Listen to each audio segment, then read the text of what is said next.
From the Chocolate Mountains to the Sea of Cortez, all along the border on a Friday night, this is exciting Imperial Valley football on VSNSports.net, the Valley Sports Network, and your source for Imperial Valley sports.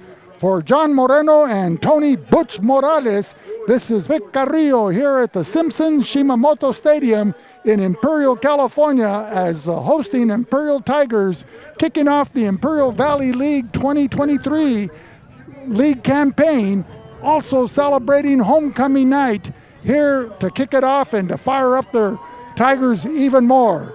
But ladies and gentlemen, we have two good squads. The Calexico Bulldogs coming in with a 4-1 one-loss preseason record, and the Tigers, after dropping a close one to West Hills in their season opener 14-7, have run off 5 straight victories to finish the preseason 5-1. But tonight you throw out all the records. But to elaborate on that a little bit more, let me welcome the voice of choice, the real deal, that master blaster, your friend and mine, the voice of choice, Johnny Mo, John Moreno Brown, along with Tony Butch Morales. Well, thank you, Vic. Thank you for that wonderful introduction.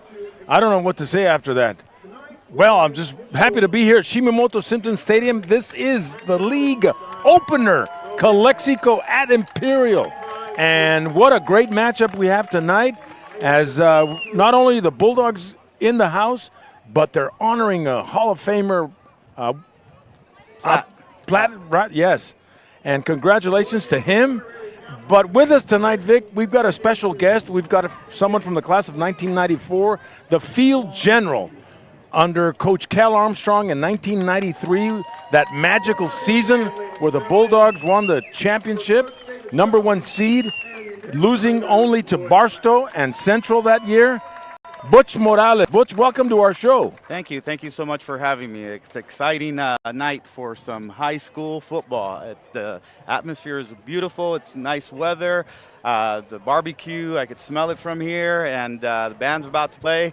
I'm excited. I have butterflies again. I'm excited to play or watch or call this game. Well, Butch, don't worry. We're not going to put you to the test and send you down for bringing us hot dogs and tacos de carne asada with mucha crema en los tacos and whatever. But whatever the team needs. Whatever the team needs. We welcome your insight because you've shared that, your talent and your knowledge, preparing a lot of young quarterbacks in elementary school and junior high, and it's evident of what we've seen out here, the level of play of quarterbacks throughout the Imperial Valley under your tutelage. Why don't you elaborate about that a little bit before we start talking about the pregame hoopla? Yeah, thank you so much for that. It's been a great, an awesome experience to have the privilege of working with some kids that play the position of the quarterback. The quarterback, in my opinion, is the most difficult position to play. You are the field general. You are the person that's in charge out there. Besides the head coach, you want to be able to rally your troops when they're down. But I did that for several years. I am no longer working out with the quarterbacks. I've changed my focus to my kids. I have a beautiful daughter who is 16 years old and is a sophomore at Central and plays sports. I have a 13-year-old boy as well, plays football at the youth level right now. Eventually we'll see him in high school. And then an 11-year-old boy too that I have the privilege of coaching his team. So something that I have a passion for. I miss it for the coaching aspect, coaching the kids for a quarterback position. I had the privilege of working with 2 quarterbacks tonight, with Robert Montejano and Jaden Ayala. They in the past have we gone out there and thrown the ball around and worked on our footwork, on our throwing, on our mechanics, everything. So I'm excited to see how they pan out tonight. Both players have to have big games in order for their teams to be successful. So we'll see who comes up on top tonight. Well, as you mentioned, those 2 personalities, they've both been recipients of the VSN South Burgers and Beer beneficiaries of Player of the Game. Robert Montejano for Calexico, and that you like? Well, Ayala has the experience. One of the biggest advantages that he has over Montejano is he's been playing quarterback since he was, I'm assuming 5, 6, 7, 8 years old. And throughout his youth level, he was able to go out there and gain that experience. So he has a higher IQ for this position. He's able to, throw a little bit, a lot quicker. He's able to move around the pocket a little bit more. He is able to read defenses a little better. He is, he's actually, playing the position at a good level and has a potential 6'1". I'm not saying that Montejano doesn't. He is also a really good athlete. He runs well, throws well, but lacks the experience and the knowledge of pre-snap reading. That's something that you put in with time, with training, with experience, and that's how you get eventually to play at a high level. Hopefully, you go on to the next level, which is at a 4-year college. Well, the fruit doesn't fall far from the tree in the Montejano family, as Humbert Montejano was a Hall of Fame receiver in the 60s for the Calexico Bulldogs. He's the grandfather of Bobby Montejano, named after Humbert's older brother, the late Robert Bobby Montejano, and his dad, Carlos Montejano, named after his uncle, who was a fleet running back for the class of 64 for the Calexico Bulldogs.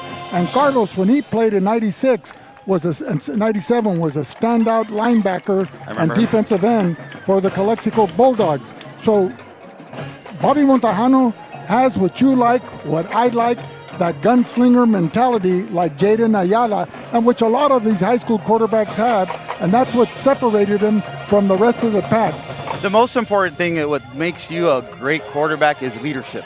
I don't care how far you could throw the ball, how fast you run. It's about gathering these troops that when things don't go well, that's when your true colors come out. Are we not playing? How do you motivate these kids to follow you? Because once again, you're the one that touches the football every snap, besides the center, which is another leader on your team, and you're the one that runs the offense. So if you don't play well, the team, for the most part, doesn't play well. So whose responsibility is it, the head coach or the offensive coordinator, that kind of reads the body language of the quarterback at the line of scrimmage, in the huddle, to see how he talks to the players, giving them the plays, how he comes out, his demeanor? Or do you just keep sending in the plays and kind of have them play robotically?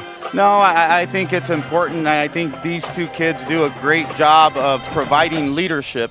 But like I mentioned, what separates the great quarterbacks to the good quarterbacks is that one quarterback that's an exciting or a great leader that has command of the offense, does what the head coach needs you to do, and also gets others involved. That's what you got to do. Is who do you just throw to one receiver, or do you get 4 or 5 receivers, get them involved? You become a better team. You are going to be more competitive. Well, we talked about the quarterbacks, the running game for the Imperial Tigers. They rely on Julian Jimenez, 85 rushes with 469 yards and 3 touchdowns. They share the wealth with Ethan Reeves, 11 carries and 70 yards, and Andres Castro, 40 carries for 212 yards.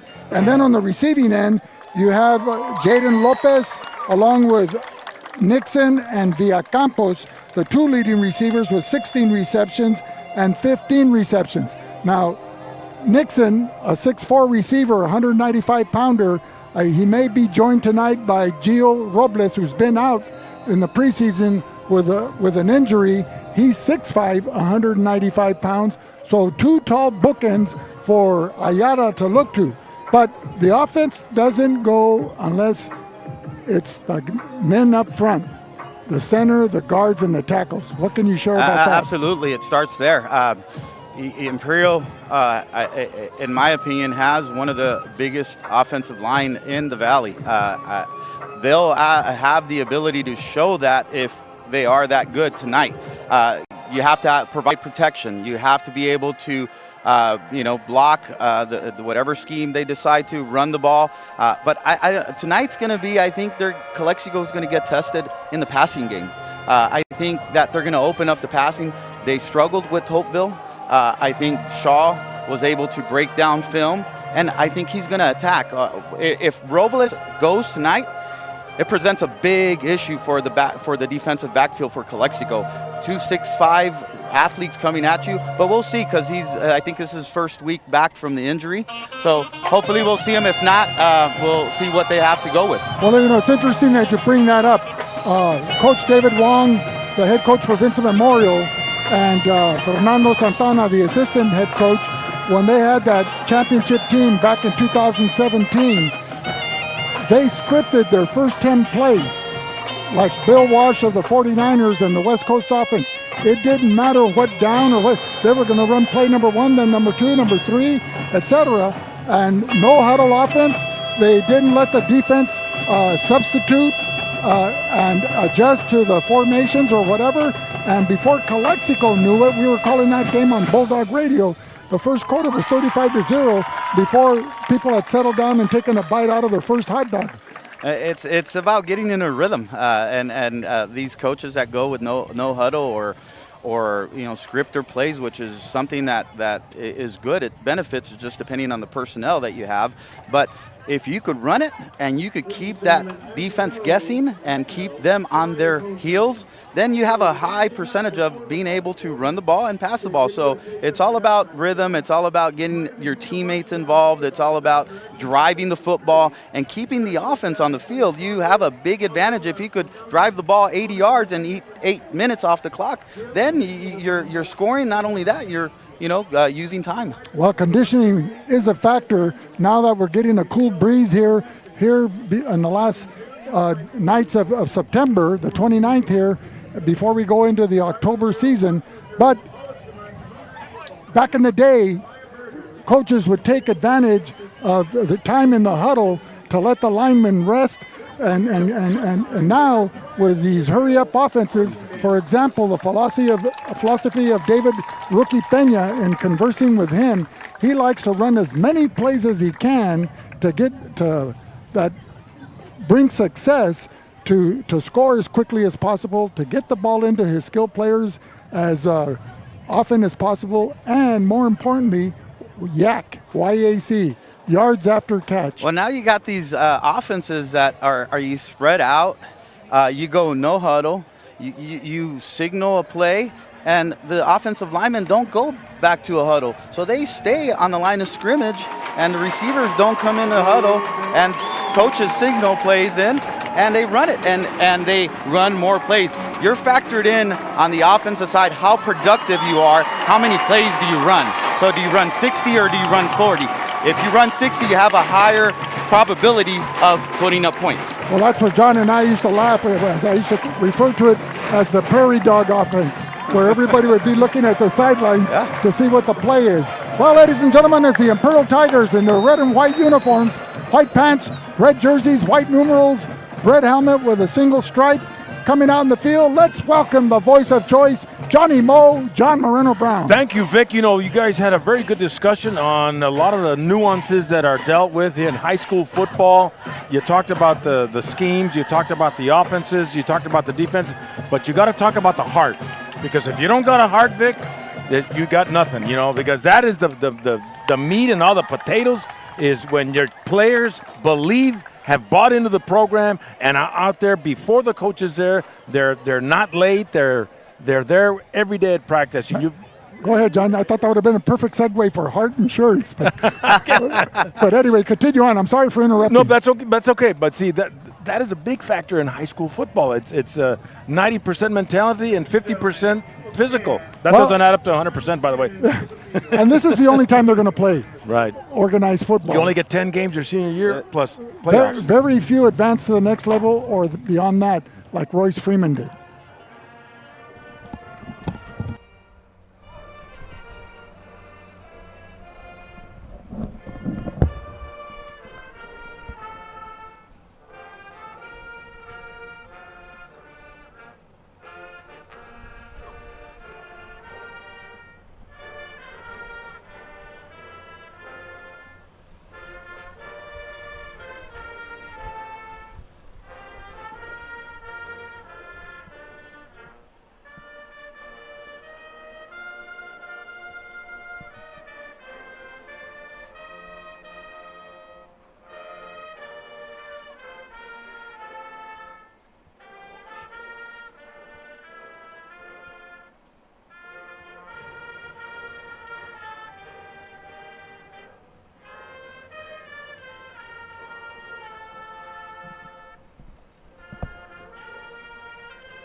We're back live here, ready for the kickoff. We want to send VSN greetings out to the parents of Ethan Reeves.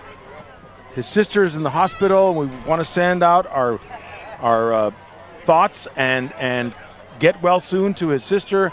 Ethan Reeves' parents couldn't come tonight because they're in San Diego, but Ethan Reeves, one of the stalwart players for Imperial Tigers, a senior. This is a senior year, so hopefully he has a good game and we keep his family in our thoughts. Well, John, Ethan Reeves has been consistent throughout the season on the offensive end as a running back, but more on defense. He leads with 8 sacks for the Imperial Tigers on defense, and he'll have a chance to add to that total tonight whenever the Bulldogs try to go to the air.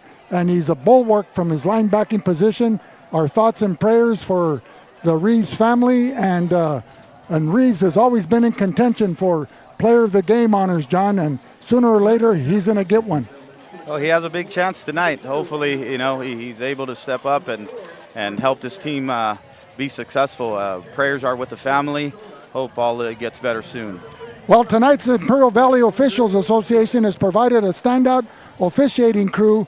Wearing the white hat will be referee Jesse J.J. Jackson, one of our favorites. Along with the others, the umpire is Nathan Binkins. The head linesman is Hector Tarango. The line judge is John Robb. And the back judge is Michael Garcia. I could have sworn that Sal Carrillo was in there. Props to these officials. They make this happen, and without them, youth or high school football both would not be available. Sometimes, we have to move games around because there are not enough refs, but it seems like they have a good handle this year. Yeah, there's a shortage. Well, because they're league games, and so there's not many games that they're bringing from out of town, and we're playing each other. But there is a definite shortage of officials that's really hampered the games, and that's why we have Thursdays and Saturday games.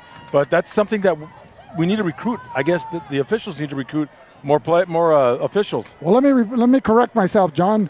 The head linesman is Sal Carrillo, affectionately known as Boxer by Victor Carrillo.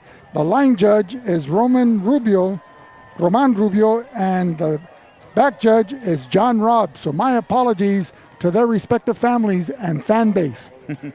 Hats off to them, though.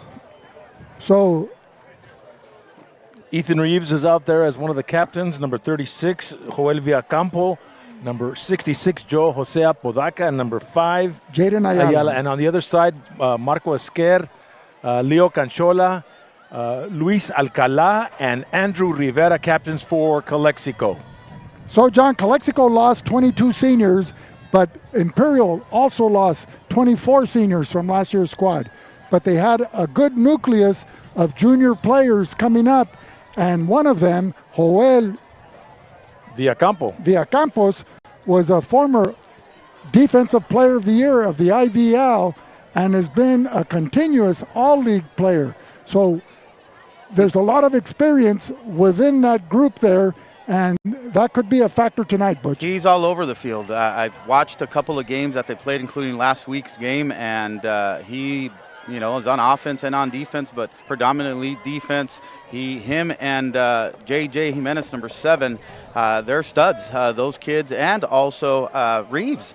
They got their strong linebacker core, and I'm curious to see how Calexico is going to handle that. Imperial won the toss. They've elected to defer. Calexico will be receiving as the opening kickoff is just minutes away, seconds away.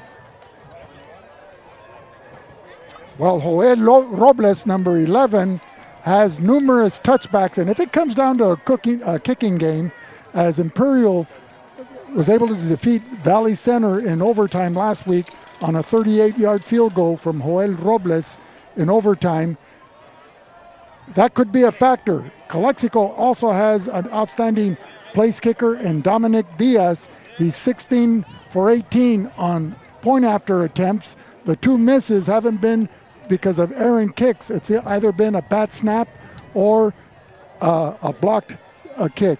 It's a big weapon to have someone that could kick, allows you to score points and the name of the game is the team that scores the most points wins. But in tight games, especially when you have 30 seconds or 20 seconds, and you're about to score a touchdown, you elect to go for a field goal. If a game's close, then you have an opportunity to win, and that keeps you in the game. So I'm excited to see these two kickers, how they pan out tonight.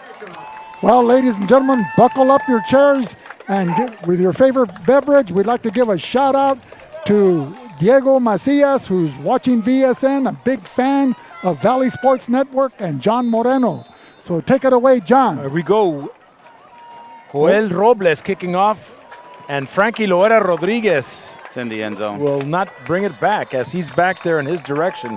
So Calexico will start at their own 20, 1st and 10. They're going to go with Bobby Montejano at quarterback, Leo Canchola at running back. He'll be joined by Marco Esquer, Luis Alcalá, along with Frankie Loera Rodriguez and Ian Perez. We'll give you the offensive line headed by Nunez, number 72. The guards are Rodriguez, number 51, Sanchez, 59. The tackles are Guzman, 73, and Alvarado, 62. Loera and Marco Esquer split to the near side. Canchola in the backfield. Montejano out of the shotgun, 1st and 10. Here we go. Takes a snap. Canchola going to the right side. Taking a few guys with him as he picks up 6 yards on the carry. Hey, John, Alcalà's not on the offensive side. I'm sorry, of the that's ball. Canchola. Yeah, no, I'm just saying Alcalà's not. I was curious to see if he was going to start or not. He's going to be on the defensive middle linebacker. They're probably going to just keep him on the defensive side because of that injury. Yeah, he's got taped up really good here. Yeah. Okay, on his ankle. 11:35 remaining here in the first quarter. Butch, let me remind you, we don't correct John. I wasn't correcting him. I was just pointing the fact that number 11 was not playing. Yes, no, I understand. No worries, man. My apologies. There's a reason why he's the voice of choice. But we got Andrew Rivera in the slot. Real deal. There you go. 2nd and short. Running the option. There is Andrew Rivera spinning and brought down by number 1 for the Brandon Tigers. Felix. And that's enough for a first down. That was a great read by the quarterback on the option pitch, and a great little spin move by number 2 Rivera with the first down. Brandon Felix, one of the leading tacklers on the Imperial squad with 18 tackles. He'll be joined by Julian Jimenez, who comes in with 32 tackles on the season. Caleb Walters, 16 tackles. Darian Romo, an astonishing 62 tackles on the season. And Jonathan Guzman, coach, wanted to remind you that he calls in the plays, okay? Jonathan Guzman. El hijo del Chava. Yep. Que en paz descanse el Chava. We got a 1st and 10 at the 33-yard line. Great chicken tacos, John. There you go. Bobby Montejano and Canchola. Canchola this time, but has trouble getting any yardage on that one. In fact, maybe lost a yard. Yeah, number 51, who was pulling there, missed his tackle, and the end was able to step up and make that good tackle. He was brought down by 52. That was Lear Mincher, a sophomore. Came in with 18 tackles, just added 1 to his total, 19. Here, the first game of Imperial Valley League play. 2nd and 11 with Calexico. They're coming with the blitz. Rivera. And they're going to give it to number 21, Gastelum. Penalty flags are flying. Gastelum picks up 12 yards. But it looks like it was in the direction of the line, so Butch, when you see a flag thrown in that area, what's the usual call? Usually it's a holding, but we'll see, hopefully. So J.J. Jackson wearing the white hat, he's the head referee. Holding. Yep, offensive holding. So nullify that first down gain and put yardage back against Calexico. Well, you know, the consensus during the week amongst football scholars was that Calexico had to play a perfect to near perfect ball game to win this game. They've started off well. They've been driving first down. It's barely getting into the rhythm that you find yourself wanting to get into. So that doesn't help them, obviously. 2nd and 20 from the 22. 9.5 minutes to go. And that is Noel Gastelum. Takes it up to the 30. As our good buddy from San Diego, formerly from Calexico, Hector Tucci de la Vega would say, the wind is a factor. As you can see the breeze coming up, right now it's hitting one of John's senses, his taste of smell, as those charbroiled burgers on the visitor side of the field are starting to whiff this way. You know, Imperial has a carnival atmosphere, you know. We got the wind, we got the cool weather, we got the smoke in the air, we got, you know, and it's also small town feel, you know. Friday night everybody lights, knows John, everybody. It's homecoming as and well. It's homecoming. All the alumni are here. I'm getting hungry. 3rd and 13. Big play for the Bulldogs. Bobby Montejano, shotgun snap, fakes the dive, rolls out, decides to keep it, and will take it to the 35. And it'll bring up a 4th down. The Bulldogs will probably bring out the punting unit. And that's what I mean by experience there. You as a quarterback, have to be calm and collective in the pocket. He was rushed, his head just looking down, looking to run instead of looking to pass. It's a play designed for a pass. Okay, the play was designed for a pass, but what kind of a pass? To bolster his confidence, do you go to a quick, short passing game, let him click on 3 or 4 passes in a row, you know, in the flat, the safety, and then start looking downfield? Go short, yes. And get the quarterback in a rhythm. Get him a complete pass, and then work off of that. He gets confidence, and he starts getting going, and he feels the more confident a quarterback gets, the better he's going to be able to throw the football. Dominic Diaz with a punt, Vic. Punting from his own 20-yard line. Good nice punt. Yeah. And will not be fielded.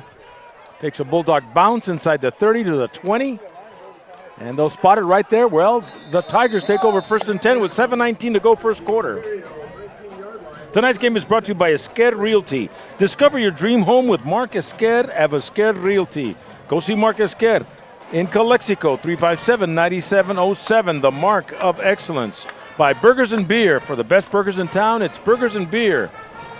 260 North Imperial Avenue. Come watch the VSN Game of the Week at Burgers and Beer. By the El Centro Police Department. We are dedicated to serve our community through partnerships, professionalism, and uncompromising excellence. That's the El Centro Police Department. 1st and 10 for the Tigers. Back at their own 20-yard line. Jaden Ayala in the backfield. Out of the shotgun. Takes a snap. Looking. Airs it out. Man is wide open. And incomplete. That was intended for number 24 for the Tigers. That's Jared Nixon. And that's just bad coverage from the corner, especially when you're playing a 3-man, 3-deep zone. Your responsibility at the corner is not to get beat deep, and that's exactly what happened. So not a good start for the Bulldogs, and this is their biggest test they're going to see, because they're going to see a lot of passing tonight. Well, and we talked about 50-50 balls. The receivers going after the ball and making sure that they catch it. I think Nixon right there was wanting to look to pay dirt. He was running for the end zone before he had possession of the football, and he took his eyes off it. Nevertheless, a nice pass, but it falls incomplete. 7-12 first quarter. No score in the ball game if you're just joining us. 2nd and 10, handoff. Number 26, that is Castro, Andres Castro, who was a Calexico Bulldog last year, now playing for the Tigers. And picks up 3 yards, 3rd and 7. Tigers got to get to the 30-yard line for a 1st down. Here we go. We're talking about the no huddles offense. They're just stay at the line and get the play and let's go. Yeah. There you go, John. That prairie dog offense where everybody looks at the sideline. We saw that a lot in San Diego. So Castro in the backfield with Jaden Ayala from the shotgun on a 3rd and 7. Castro gets the ball, gets a 1st down as he'll take it to the 31-yard line, picking up 8 yards. And that's a hard run by number 26, Castro. I've watched him play. He hasn't had a lot of touches since he came back and started playing with the Tigers. So look for him to probably run the ball quite often tonight. Well, the wind is a factor, as the wind just blew my papers over the back of the bleachers here. So I'm going to wing it, I'm going to fake it, and you guys hang on with me, but we're going to have fun. 1st and 10 from the 31. Castro again. Just going right up the gut, Bulldog defense, and picks up 7 yards on the carry. Hey, John, I alluded to the offensive line, Imperial having one of the bigger offensive lines in the Imperial Valley, and looks evident tonight that they're really doing a good job with the personnel that they have out there. Well, they got Joe Jose Apodaca, who's a returning letterman, at the center position, which is a key position for the line. Wearing number 66, a returning all-leaguer, weighing in at 260 pounds. He's the anchor of that strong offensive line of Imperial. Castro pounding his way and getting another first down as he picks up 5 and takes it inside the 45 to the 43-yard line. Bulldog defense relying on Andrew Rivera, number 2. He's a senior. He comes in with 21 total tackles.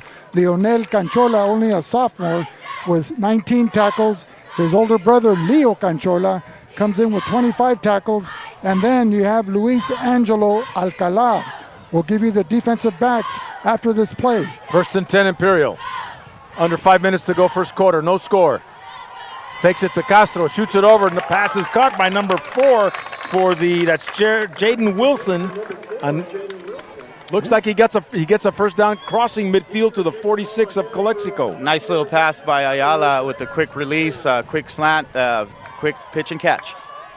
Castro, and just barreling his way up the middle, another 5-yard gain for Imperial. Do you guys see the effect that the offense, basically when it's no huddle, when it's hurry up, when you get a rhythm? And now you got the Bulldogs, hey, well, we can't stop, we can't. And so their back is against the walls, but against the wall trying to fight forward and stop the Tigers from driving the ball. 2nd and 6. Ball inside the 45. Castro one more time. Well, picking up 3 yards. We haven't seen Julian Jimenez carrying the ball yet. It's been Castro, and he's been doing an effective job. But how important is it for Ayala to spread the wealth, sharing the football with his 3 receivers, Nixon, along with Wilson and Jared Lopez? Well, it's about being balanced. The more teammates you get involved, the better chance you have to play, drive the football or move the football. And that's exactly what they're doing right now. Moving the football. Number 2. That's Jaden Lopez. 3 Jadens we've already called. That's right, John. And you know who my favorite Jaden is? I don't know, Vic. Would you tell us? My grandson, Jaden Carrillo. There you go. Of course. 1st and 10. Working the night at Home Depot. From the 33 of Calexico, going in. 3 receivers to the left side. Castro gets the handoff. And there's no stopping Castro. He picks up 3, 4, 5 yards every time he gets it. And 2 plays, you get a first down. Well, they're running behind the blocking of Javier Lugo, number 73, and Ethan Fierro, 70, along with 66, Apodaca. On the left side, you have Maximus Alvarez. I love that name, John. So do you, as you go into Greek philosophy. Jordan Malik, along with Aaron Arispe. Maximus is Roman, Vic. To be or not to be, John. That's it, man.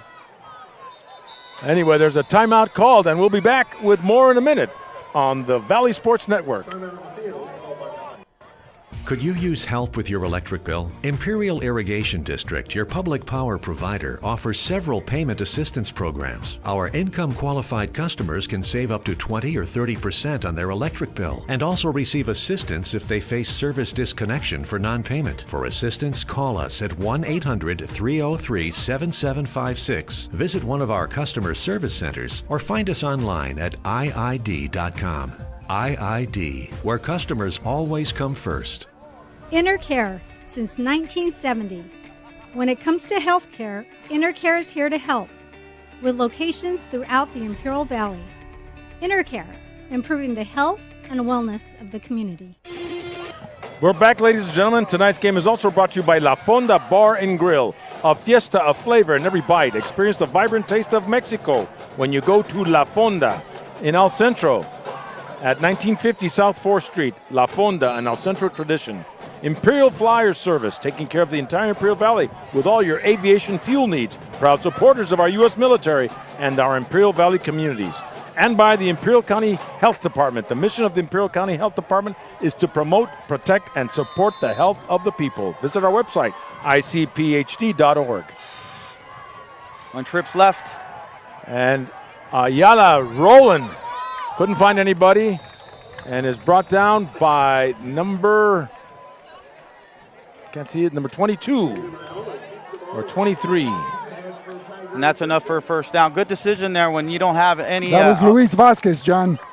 Good decision by Jaden Ayala to run the ball and enough for a first down. Luis Vasquez comes in with 9 solo tackles, 17 overall in the season, and he makes one there to stop that potential touchdown run by Ayala. 1st and 10 from the 20 going in. Castro with a handoff. And this time he's stopped and dropped by Calexico's number 18. That's Ian Perez. Calexico will now have to somehow adjust their front linemen, maybe to go to a different front. They got to experiment when things aren't working right and you're used to this defense. Change it, alter it a little bit different so catch them off guard. Well, football's a game of ebbs and flows, and they have to be. What about the time? 2nd and 8 going in for the Tigers at the 18 of Calexico. A minute 40 remaining here in the first quarter. Castro, No 1st down. Takes it to the 12. No, not quite a first down, almost there. So it's been a fast-paced game, John. The time has been running off the clock here as Imperial selecting to keep the ball on the ground. The hurry-up offense. Now we're down at less than 1 minute and 20 seconds remaining in the first quarter. No score in the ball game. Vic, they're just driving down the field. Imperial has a good series here.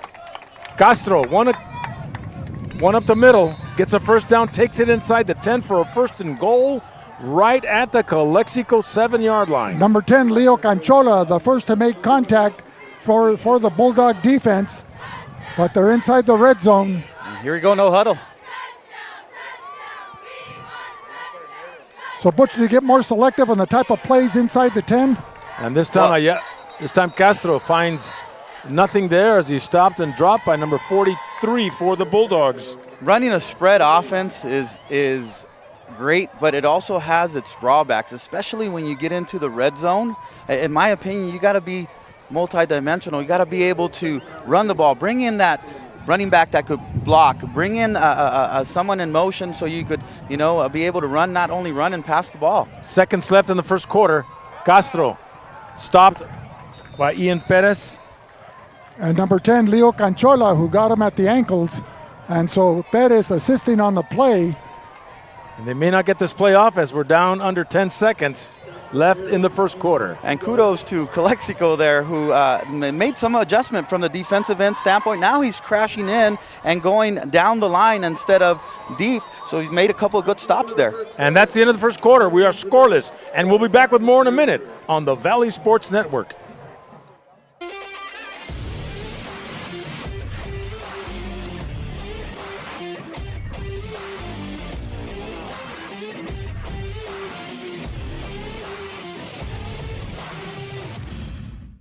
Marianne Valenzuela Fenley is your State Farm insurance agent in the Imperial Valley. And like a good neighbor, she's located at 528 G Street in Brawley. Call State Farm agent Marianne Valenzuela Fenley at 760-344-0447 for your home, auto, and life insurance. Whether you're looking to purchase or sell, your next home awaits. Give the Dom team a call. With over 50 years of experience and over 100 years in the Imperial Valley, Andy and Doug can help you find the right home at the right price fast. Visit us online at www.thedomteam.com and let Andrew and Doug find the perfect home for you. Call today, 760-337-8600. We're back live here at Imperial High School. Imperial and Calexico starting the second quarter. Imperial is knocking on the Calexico door on a 3rd and goal from around the 6-yard line. Well, as we get ready for the second quarter, John, not only do we want to welcome Diego Macias to the broadcast, but all those Padre fans that just found out that the Padres officially have been eliminated as running a post pattern for the Imperial Tigers, number 26. That's 36. 36, that's Joel Villacampos running a post pattern and unguarded, untouched, catching a beautiful play spiral between the 3 and the 6. by Jared Ayala to draw first blood with 11:56 remaining here at the start of the second quarter. Joel Robles splits the uprights. 7-0 Imperial. That was a great call by the Imperial Tigers there. Been running the ball, they've been running the ball, they've been running the ball, and finally they do a little play action with slipping the tight end, H-back, running back, whatever you want to call it, to a little dump. No one was there, wide open. So, Vic, you're worried about the Padres? They're not going to get into the playoffs. Not so much worried about the Padres, John. I bought a couple of new Padre T-shirts. I had a Padre jersey given to me and a sweatshirt. Okay. I was hoping to be able to wear them this fall. Not going to happen. Cool weather. It's not going to happen. So Calexico will receive as we start the second quarter of play with that excellent pass. But John, is there anything more exciting than Friday night lights here in beautiful Imperial at Shimamoto-Simpson Stadium, celebrating homecoming and the opening of league play? Man. Calexico and Imperial. How many years does it go back, John? 1915, Calexico came in the league, and you had Central, Hopeville, and Imperial were the first schools. Okay. And this goes back over 100 years. Wow. And we're still here Friday nights. And not quite 100 yet is Joel Robles ready to kick off wearing jersey number 11. And back to receive, we got several back there. And it'll go into the end zone. Frankie Loera Rodriguez. It didn't go in the end zone. So he's, oh my God. So they're going to call him down at the 1. Would that be a safety? No, they're going to call him down at the 1, John. Wow. So they're going to call him at the 1. That ball took a Calexico bounce and stayed at the 1 yard line. That's a big mistake by the kickoff returner there. Either you get it and down it, or you make sure that it goes into the end zone, because it could always bounce back into play, and that's exactly what happened. So he couldn't have picked it up and ran back, right? Well, look at it this way. He's a high school player, but they're coached, if they're standing on their 15-yard line or the 10, and the ball goes over their head like this one did, you assume and let it go. The coaches tell you, let it go into the end zone. Don't be foolish and try to run it out. But the ball didn't go into the end zone. It stopped at the 1. Well, that's a tough thing to do, John, to field the punt first or the kick, and then to make that decision is a tough thing to do. As Rodney Dangerfield would say, who knew? 11:51, second quarter remaining. Calexico has their back to the wall. Here's where they can set a record with a 99-yard bomb. Montejano and Canchola. Canchola trying to get some running room. Butch, what was the longest touchdown pass you were credited for in 1993? It was about 82 yards against Indio. That one, we had a big touchdown pass that game. So it is possible with 30 seconds remaining in the first half in a tight game at Southwest. Vincent Memorial's Jacobo Elias threw a 97-yard touchdown pass to Mario Reis, who outran the secondary down the sidelines and tied the ball game. And then after that, it was all Vincent Memorial. I was watching that game. Second and 10 from the 1. Canchola having a hard time getting it up the field as he's just getting pounded. And a safety. So Calexico will kick off. 2 points for the Tigers. Imperial did a great job with bringing the linebackers, and they were pretty much challenging Calexico to throw the ball. They're bringing all their linebackers, they're bringing their defensive ends, their defense, and unfortunately they failed there with getting out of the end zone. So Butch and John, Calexico right now is not in favor, has fallen out of favor with Lady Momentum, Lady Mo. Imperial has it. How do you have her become fickle and switch sides? It's about leadership out there. Who's in charge of the team? Obviously the head coach. And it comes, amongst the teammates where they got to now dig in deep and fight hard, because you don't want to fall back another touchdown. So they got to find a way to be productive, to think, to analyze, to put an action plan together so they can start driving the ball. Well, with 10:56 remaining here in the second quarter, there's plenty of football left, 2 quarters and almost a complete second quarter. So they have to be patient, be resilient, but also play with confidence. There's still a lot of ball game left. It's just the start. And they get a free kick from the 20, bringing everybody up. Back to receive number 28 and number 13, I believe. 28 is Bo Zinn, and 13 is Alfonso Dorame. Bo Zinn was the player of the week last week, wasn't he? I thought I saw him as a player of the week.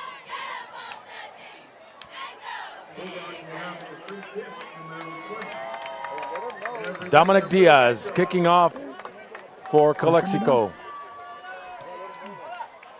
Excellent kick. Diaz inside the 25. Dorame. Diaz was a kicker, excuse me.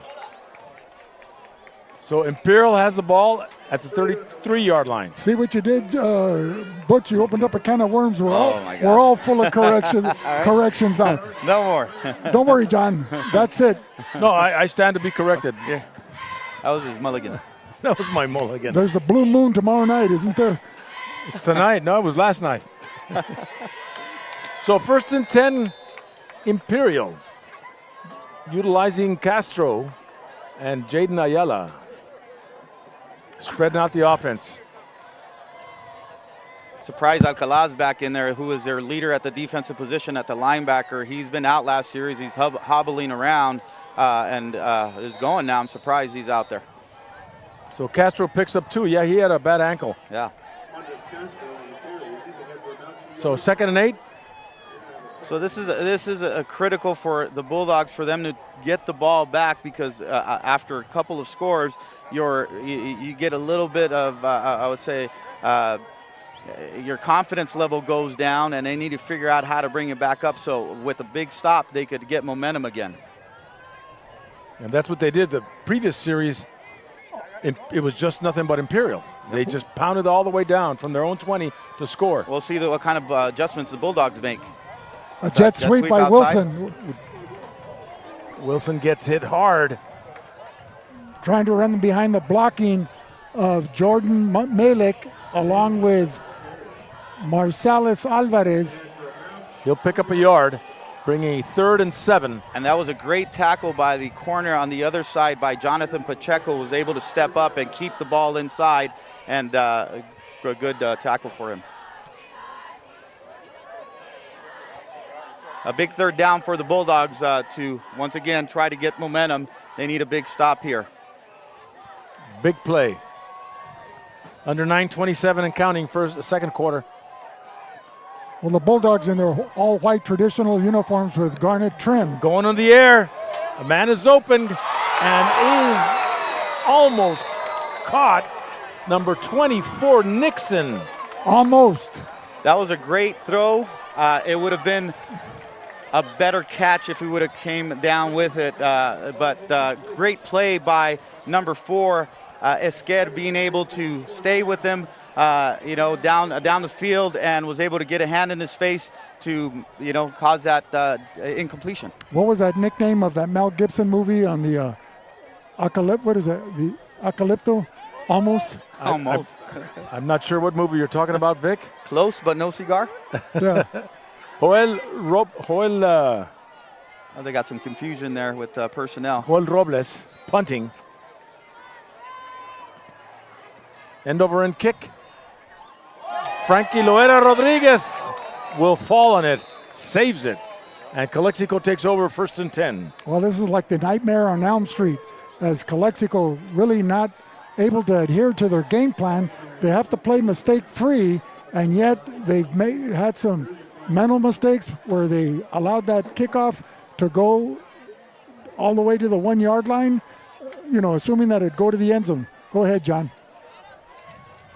Was there a flag? Did we miss something? Yes, I'm curious to see what happened. They had, at the last minute, the Tigers had a substitution go in. That was number 22, Eddie Martinez, a junior, racing out to the False field. start. And they're going to re-kick. Okay, but 5 yards back. Frankie Loera Rodriguez is having a difficult time finding that ball with returning. Hopefully he could, maybe the second opportunity will give him a better chance. So Joel Robles will give it one more shot as he's standing way back around the 10-yard line. 9:06 remaining, second quarter. 4th and 11 for the Tigers. The ball spotted at the 31. 9:06 remaining here in the second quarter. 9-0 in favor of Imperial. High snap, but Robles will get it out this time. And Laura Rodriguez will not return it as it bounces favorably for the Tigers inside the 20 at about the 18. First and 10. Calexico will have a shot. Tonight's game is brought to you by Reach Medical Response Service. Donnie Wharton reminds you that when seconds count, you can depend on Reach Medical Transportation Services. By Sanders Incorporated Architecture and Engineering. Experience innovative design with Jimmy Sanders Architecture and Engineering. Sanders Incorporated is a proud supporter of Imperial Valley football, and we wish all our Imperial Valley schools a safe and successful season. Well, John, we'll see how the Bulldogs fare this drive. They, in the first drive, were able to gain momentum and got a couple first downs, but had a penalty that negated all that. So if they could find a little bit of rhythm with a couple of different running backs, throw the ball here and there, they could drive the ball on the Tigers. Absolutely, and that's what they need. They need a rhythm in the second quarter. Well, their key players are going to have to step up. Bobby Montejano, who comes into tonight's game with 19 attempts, 14 completions for 382 yards, and 5 touchdowns to his credit. His leading receiver is Mark Esquer, caught 28 passes last year, has 5 receptions for 73 yards, and 2 touchdowns this season in the air and 2 on the ground. Shotgun snap to Montejano. Having some trouble back there. Brought down by number 7. And credit to those linebackers that are playing really good football right now. That's Julian Jimenez, the linebacker for the Tigers. A loss of 3 yards bring up a 2nd and 13 for Calexico. So they go defensively with Jaden Lopez, Caleb Walters, Julian Jimenez, Ethan Reeves, a standout linebacker with 48 tackles to his credit. Darian Romo with 62 tackles to his credit. Eddie Martinez, number 22, Joshua Keys, along with Brandon Felix, number 1, and Joel Villacampos, the returning defending player of the year. Noel Gastelum tries to find a hole and just picks up a yard or 2. And that was Nathan Reeves, number 9, with 7:58 remaining here in the second quarter, John. The running back had nowhere to run and nowhere to hide.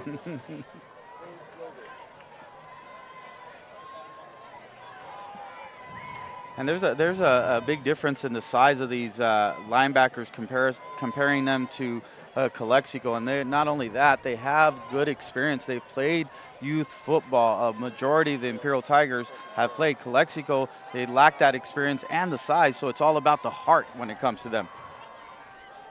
Well, they don't wait for football season to start. Montejano looking for Frankie Laura Rodriguez.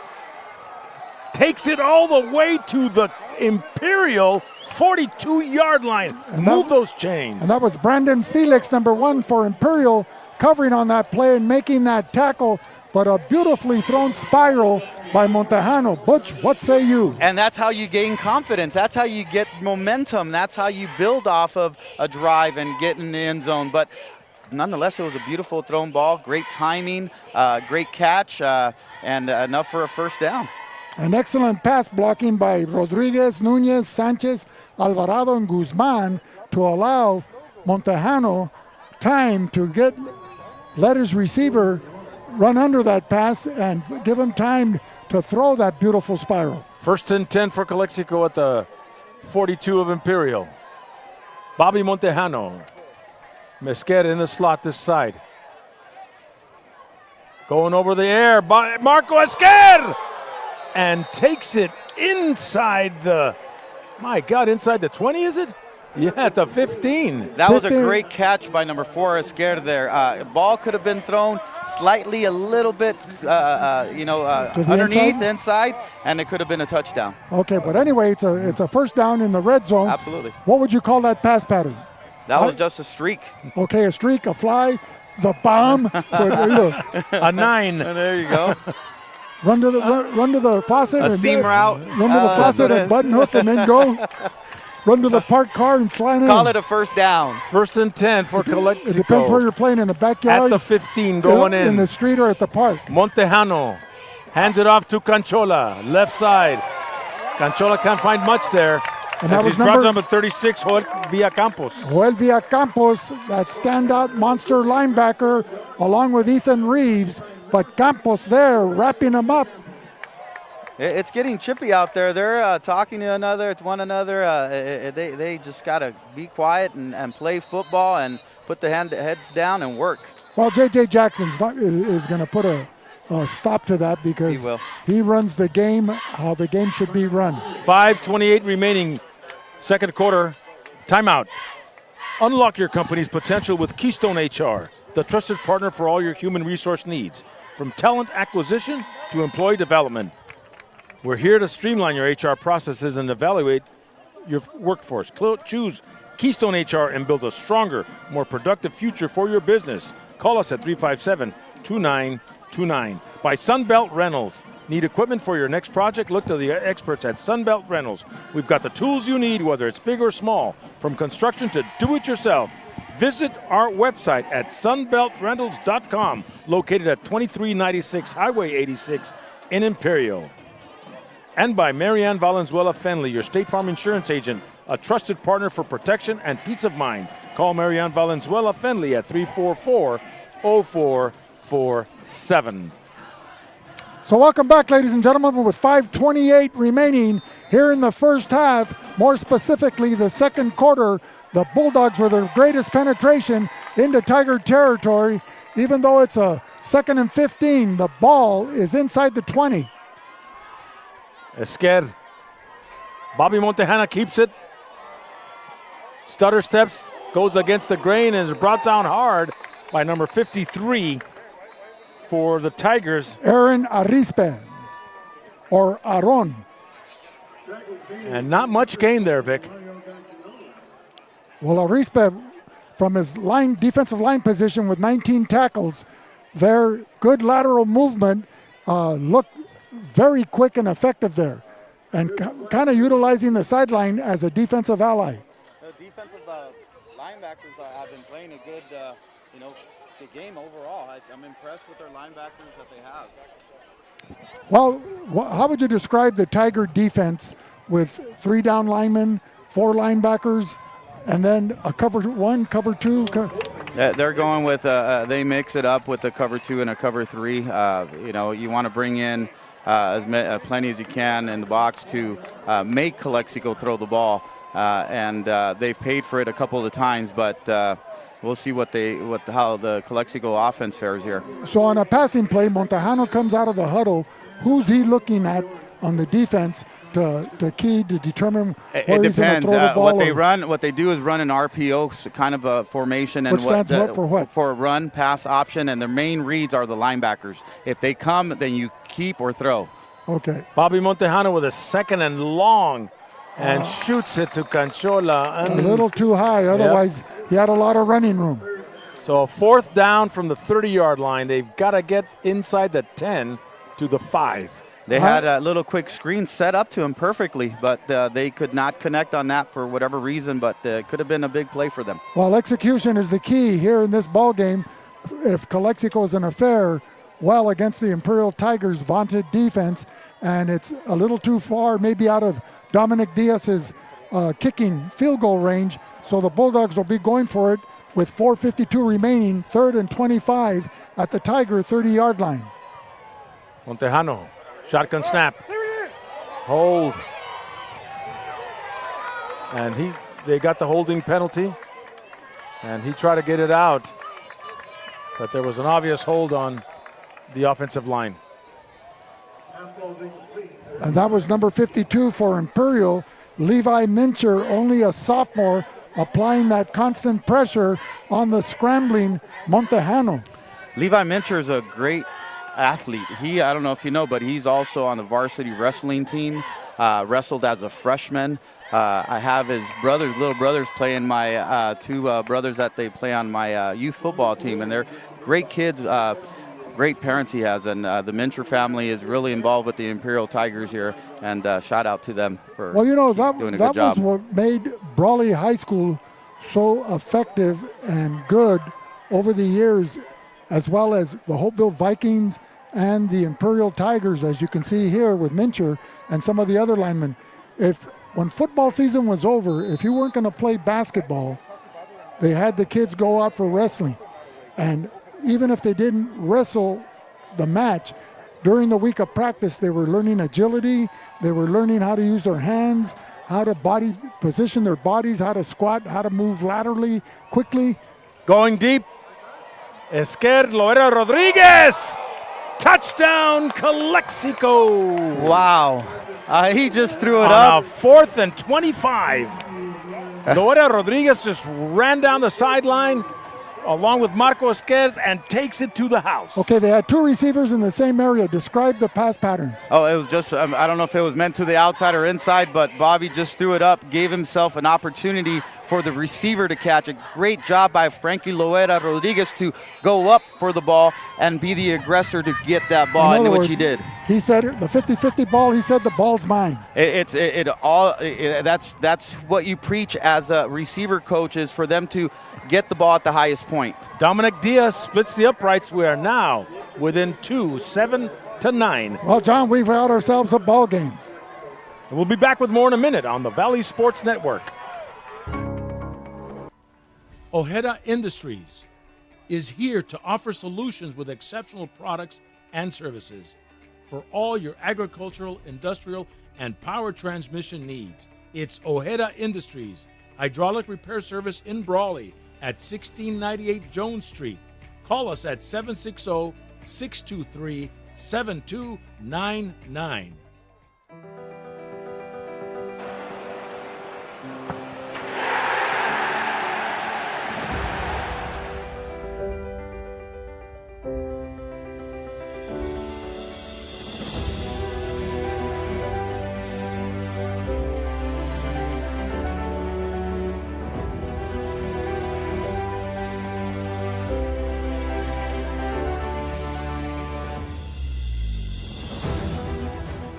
Back live. Bulldogs are kicking off. 4:34 remaining in the second quarter. And stepping in the end zone, number 28. In the high school game, compared to like college or pros, once you get in the end zone, fielding a kick, you can't run it out. Bo Zinn stepped in the end zone, and the Tigers will get it at the 20. You know, to me, it's one of the most wasted plays in professional football. The kick into the end zone or out of the end zone, and then they start the ball out at the 25 or wherever they place it now. But they either just should let the return guys start at the 1 yard line and everybody come down and try to tackle them, or just start the game at the 25. That's a good point. You know, you sign these guys to be on the roster just to run sprints. Yep. Jaden Ayala to Castro, right side. Everybody's keying on him and having a tough time bringing him down as he gets 8 yards. Well, it was number 6, Jonathan Pacheco, who slowed him down, but not until he picked up about 7 yards. And then Andrew Rivera, along with number 3, Leonel Canchola, able to finally bring him down. 4 minutes remaining, second quarter. But it was Jonathan Pacheco that made the initial hit. Ayala and Castro in the backfield for the Tigers. 2nd and 2. Castro decides that he couldn't find a hole in the middle and goes to the right side, gets a first down as he'll cross the 30 to about the 33. And John, that was all Castro. He was hit twice behind the line of scrimmage, and he still was able to turn in a potential loss into a 3-yard gain. Penalty so, Butch, flag. what do you look for in a running back here at the high school level? Somebody that's going to hit the hole hard, somebody who's going to basically give it your best every single run and going to be able to read, patient enough to read the offensive line block and create holes. And once that hole's created, there's a burst of speed. But going back to what we talked about earlier, there's a lot of talking, a lot of chirping, a lot of talking back and forth between the Tigers and the Bulldogs. I think so. The referees just put a halt on that right now with the flag. Yeah, it was a late flag. That's why. Yeah. And that was Jesse J.J. Jackson, the head umpire here for tonight's officiating crew, an outstanding crew representing the Imperial Valley Referees Association. So with 3:48 remaining in the second quarter, Imperial 9, Calexico 7. We have ourselves a ball game for Tony Butch Morales. This is Vic Carrillo welcoming the voice of choice, your friend and mine, the broadcaster of broadcasters. From the Chocolate Mountains to the Sea of Cortez, it's going against Imperial. Above and beyond, from the equator to the South Pole, John. They're moving it back, Vic. They're moving it back. A lot of traveling. Right to the 18-yard line.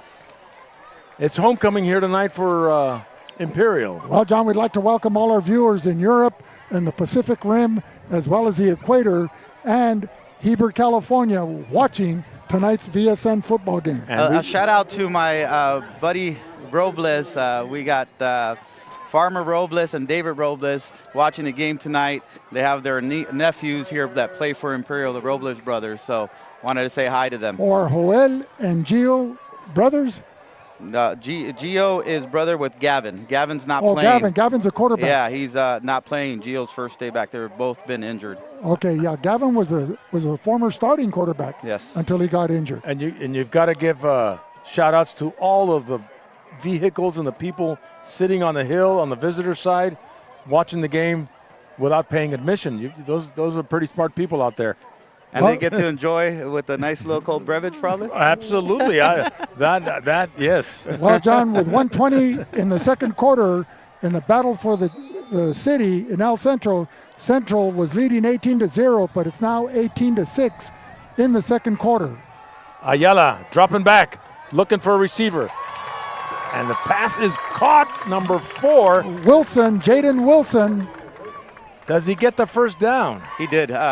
The backfield for the Bulldogs need to react a lot faster. That play took a while for it to develop. Was that Marco Esquer, number 4, or Andrew Rivera, number 2, that made that hit? It was number 2, Rivera.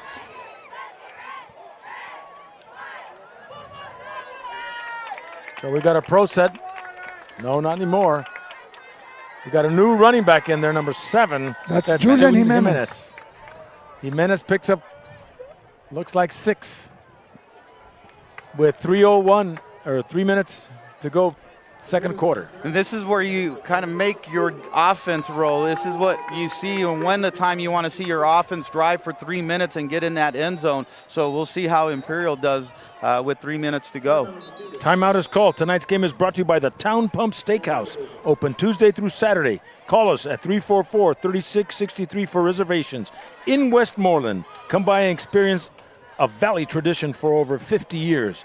Prime hydration with bold, thirst-quenching flavors to help you refresh, replenish, and refuel. Prime is a perfect boost for any endeavor. We're confident you'll love it as much as we do. Brought to you by Alfred's Distributing. For Letterman and Bros, for all your custom Letterman jacket needs, serving Yuma and in the Imperial Valley, call Letterman and Bros at 693-5034. The right choice for your Letterman jacket. By Almada's Outlet, the best brand mattresses at the best prices in the Imperial Valley. Get a free box spring in any mattress purchase. Just say the code VSN. And by CR&R Incorporated, Environmental Services. Are penalties piling up in your trash area? Team up with CR&R Environmental Services, your local MVPs in trash and recycling. Just like your favorite football squad, we're all about teamwork. That's CR&R Incorporated, the face of a greener generation.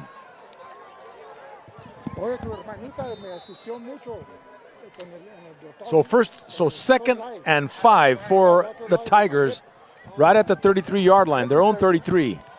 Jaden Ayala sacked by number 18 for Calexico, Ian Perez. That number 18 has been playing a great ball game so far. I don't know if we realized, but earlier when the Tigers are driving close to the end zone, he had a couple of tackles in the backfield, and now he got a sack. Now offensive play calling. 2 minutes, 29 seconds remaining in the second quarter. You're leading by 2, 9-7. You're between the 20s. What kind of plays do you call to run out the clock, or do you want to get in field goal range, or do you want to try to score? Well, you still have enough time to score. This is when your 2-minute offense comes into play, and see how you work it. You take your time with it. You have a lot of time, and you want to go to the outside or over the top. Takes the dive and shoots it to Nixon. No, it's incomplete. Incomplete. Wilson. He's signaling incompletion. Wilson was the intended receiver there. Jaden Wilson. The pass being thrown by Jaden Ayala. And it brings up a 4th down in the punting unit. This is great momentum for the Bulldogs here. As little shift going into the halftime. Maybe they have the ability to score or drive, but big stop for the Bulldogs. Well, that just shows Lady Momentum, being fickle as she is here in this football game. She started out favoring the Tigers. And don't forget Lady Luck, too. That, too. So she doesn't blow on some of those guys' dice. Nice punt. Frankie Loera won't return it. Takes an Imperial bounce deep in Bulldog territory. They're going to stop it around the 5-yard line. Wow. So the ball was snapped from his 32. He was kicking from his own 22 or his own 15? That was an awesome punt. That you don't see that here regularly in the Imperial Valley. Somebody punting the ball, 70 yards? Well, what a lethal weapon the kicking game special teams is for Imperial. Well, that changes the whole complexity of how you approach right now with 1 minute and 44 seconds and you're back to your end zone. Right, so instead of having excellent field position at midfield, now your backs are against the wall, you're inside your own 5-yard line. And guess what happened earlier when they started off in the goal line and they were Imperial was able to stop him for a safety. So do you try to just get dives up the middle? They got to get out of that and get comfortable, because I guarantee right now they're not comfortable. Instead of running a long developing play like a sweep or what have you. Yeah, just counter or misdirection or something to get him going. Or dive. Gastelum tries to find some room up the middle. Oh, no, what is he doing? Another safety. While they faked the dive, they pitched it out to the trail back, and we're waiting for the call. We have a lot of would-be referees up here. The only thing missing is a whistle in their possession as they're trying to assist the referees on making that call. And the question is, was he tackled in the end zone or was he tackled at the 1-yard line? We have an injured Bulldog on the field.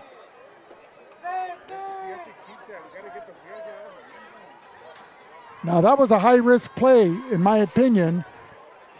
Deep in your own territory at the 5-yard line, that kind of play. I thought they gave it to the lead back just going downhill for, maybe a gain or a yard or so, but looks like they kept and tried to go to the outside. And right now these linebackers for Imperial are hungry and they're coming. But the running back was open. If the pitch would have been accurate and hit him belt high, he might have picked up considerable yardage because there was only one guy in front of him, a defensive back that was 10 to 15 yards back playing safety valve. Well, and that's Andrew Rivera being helped off the field. And the Bulldogs can't afford to get him and hurt. Rivera is a type of athlete that would make that play very successful, that would silence all the critics and naysayers, watching the game or sitting in the stands. They're not calling a safety. No, they're not. They're going to put it at the 4-yard line. With 1.5 minutes to go, second quarter, Bulldogs faced with a second down. So it'll be 2nd and 10 from the Bulldog 3-yard line.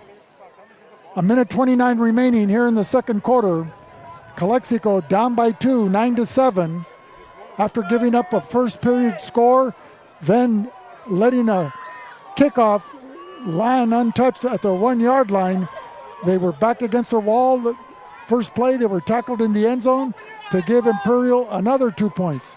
But Calexico turned it around on their last offensive series to methodically run downfield, and then that touchdown pass from Montejano was it to Esquer? Yeah. Marco Esquer, number 4. A minute 29 left in the first half. Shotgun snap. Castellum takes it. Right side, left side, and to the 5-yard line. No, excuse me, to the 7. It's hard to see from this. Congratulations. You know. As the clock is ticking down with 1:12, I have with me here receiving his Imperial Valley Football Coaches Hall of Fame Award, all the way from Texas, just outside of Dallas, Roy Platt, a standout in the 80s for the Imperial Tigers. Thank you, congratulations, and thank you for making this trip. I know, it was 2 days. Okay, a 2-day trip. Enjoy your visit.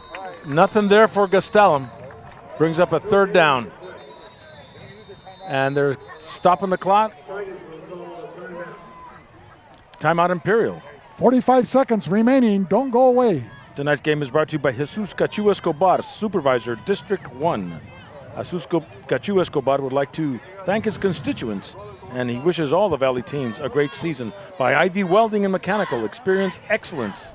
With Ivy Welding and Mechanical, our skilled team delivers top-notch welding and mechanical solutions for your industrial needs, from precision welding to machinery maintenance. We've got you covered. Choose Ivy Welding and Mechanical for quality craftsmanship and unmatched reliability. Contact us today at 760-482-WELD. By Que Pasa Calexico podcast with Jose Alejos. Learn, grow, and make the Imperial Valley a better place. By Ojeda Industries, Tony and Patricia Ojeda, serving the Imperial Valley for all your industrial and agricultural needs. Located in Brawley at 1698 Jones. By Havens Landscaping, for all your rock and landscaping materials needed for your home and business. Give Havens a call at 352-6735. So 4th and 5. And they're going for it? What the down marker says 3rd and 5. Must be. Castellum. And nothing there. A loss of yardage as the running game has not materialized for Calexico. That was number 9, Reeves. And now it's a 4th down with 31 seconds. They'll probably let the clock run out. They may be able to get this one off. As the clock keeps going down, under 15 seconds to go. Well, John, Imperial will be celebrating homecoming tonight, and one of our special features at halftime will be the principal for Imperial High School, Joe Apodaca. Your friend and mine. Your friend and mine, and if we're lucky, traveling all the way from Texas, we may be able to get on camera for a minute that Imperial Valley Hall of Fame recipient that wasn't able to make the spring banquet because of travel issues, Roy Platt. And that's the end of the first half. We'll be back with more in a minute on the Valley Sports Network. Imperial Flying Service, taking care of the entire Imperial Valley with all your aviation fuel needs. Imperial Flying Service is a proud supporter of our U.S. military, the aviation community, and all Imperial Valley communities.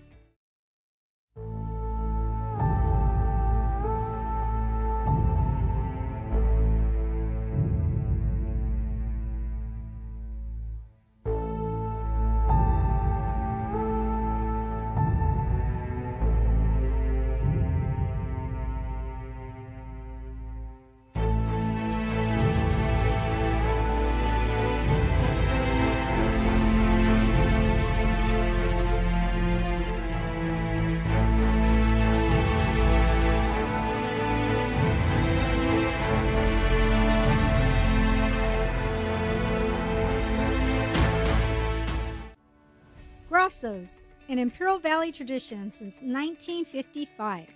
Family owned and operated. Located at 1902 West Main Street, El Centro. Grosso's is open Wednesday through Sunday at 5 p.m. Order to go or come in for the Italian dining experience.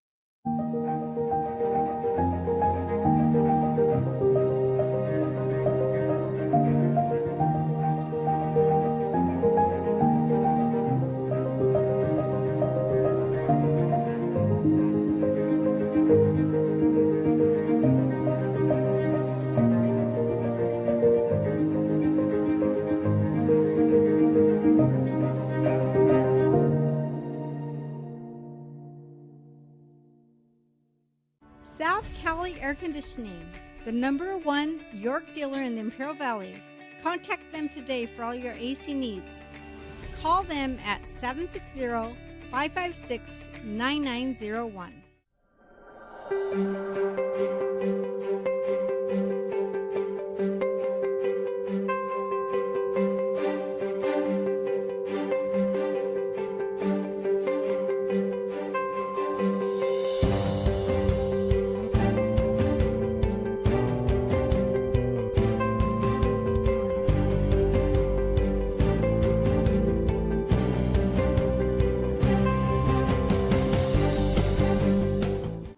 Tire Company. We are a local family-owned business specializing in tires and automotive needs. We are located at 114 Main Street, El Centro. Call us at 760-352-1721. Day in and day out, your publicly owned Imperial Irrigation District proudly delivers low-cost, reliable energy service to its customers in the Imperial and Coachella Valleys. When compared to other power providers, IID's residential, commercial, and governmental customers all save up to 50% on their monthly energy bills. That's because IID is committed to more than just delivering power. IID is committed to you. IID, where customers always come first. Letterman and Bros, keeping up with the all-American high school tradition, athletics and academics. 20 years of experience serving the whole Imperial Valley. We just moved, so there's millions of... Valley is in bloom, over 9 acres. When we started, we grew 1/4 of an acre. Now I'm taking on new projects on the regular. We always dreamed of having this property, so... I want to make my yard look as beautiful as... Largemouth bass? Yep. We've got tons of them, don't we, buddy? There are millions of ways to make the most of your land. How will you make the most of yours? Visit us online at rdoequipment.com or contact your local RDO for in-stock availability. Havens and Sons Trucking is located at 603 East Main Street in El Centro and is a business specialized in gravel, rock, stone, fill dirt, base, landscape rock, topsoil sand, and all your hauling needs.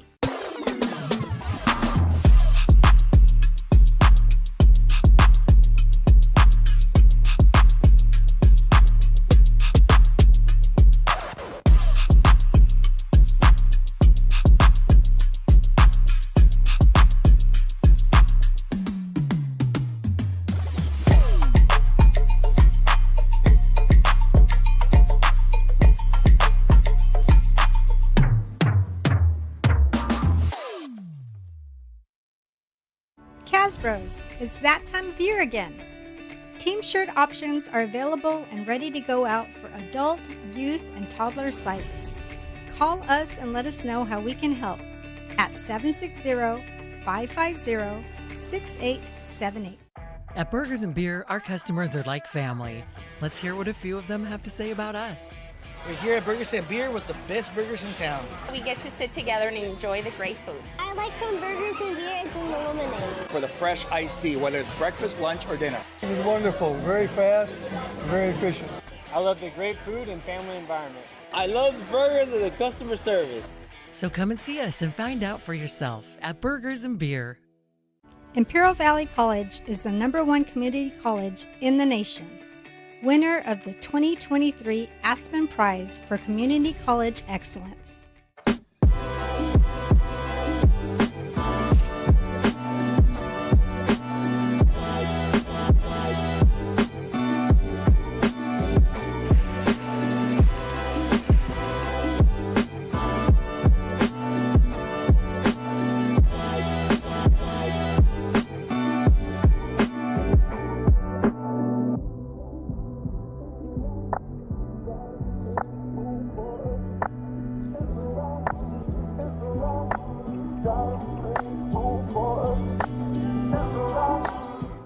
The Brawley Police Foundation is an independent, nonprofit organization that provides grant funding and crucial resources to the Brawley Police Department, with programs that would normally not be funded. These programs directly improve public safety and enhance the quality of life for our citizens. El Distrito de Irrigación de Imperial, su proveedor de energía pública, ofrece varios programas de asistencia de pago. Nuestros clientes con ingresos que califiquen pueden ahorrar entre un 20 o 30% en su factura de electricidad y también recibir ayuda si enfrentan desconexiones por falta de pago. Para recibir ayuda, llámenos al 1-800-303-7756. Visite uno de nuestros centros de servicio al cliente o visite iid.com. iID, donde los clientes siempre son primero. We have created our own drink company. The fastest growing sports drink in history. We will run! We will run! Ladies and gentlemen, The monkey has prime! this season we are hydrated. The official sports drink of the UFC. It's time! Oh, that's good. Yeah!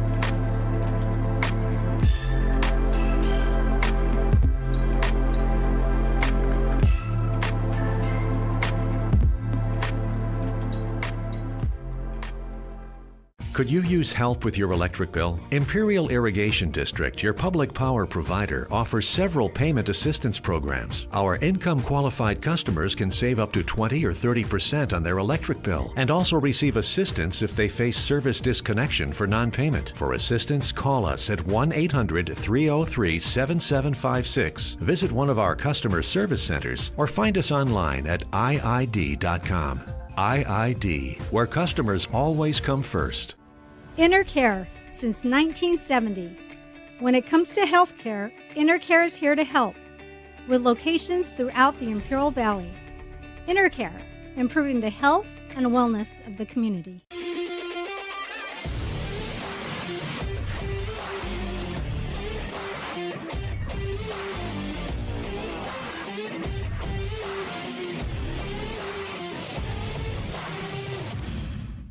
Marianne Valenzuela Fenley is your State Farm insurance agent in the Imperial Valley.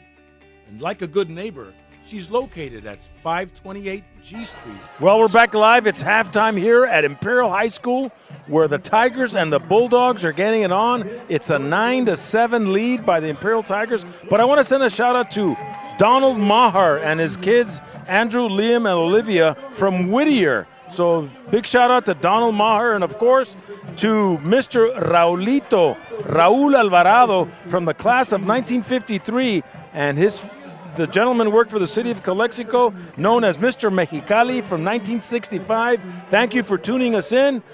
We have an exciting game here. It's homecoming. We've got the festivities and the regalia, but we also got Vic Carrillo and Butch Morales on the air tonight. So welcome back, ladies and gentlemen, here to Simpson's Shimamoto Stadium here in Imperial as they're celebrating homecoming tonight.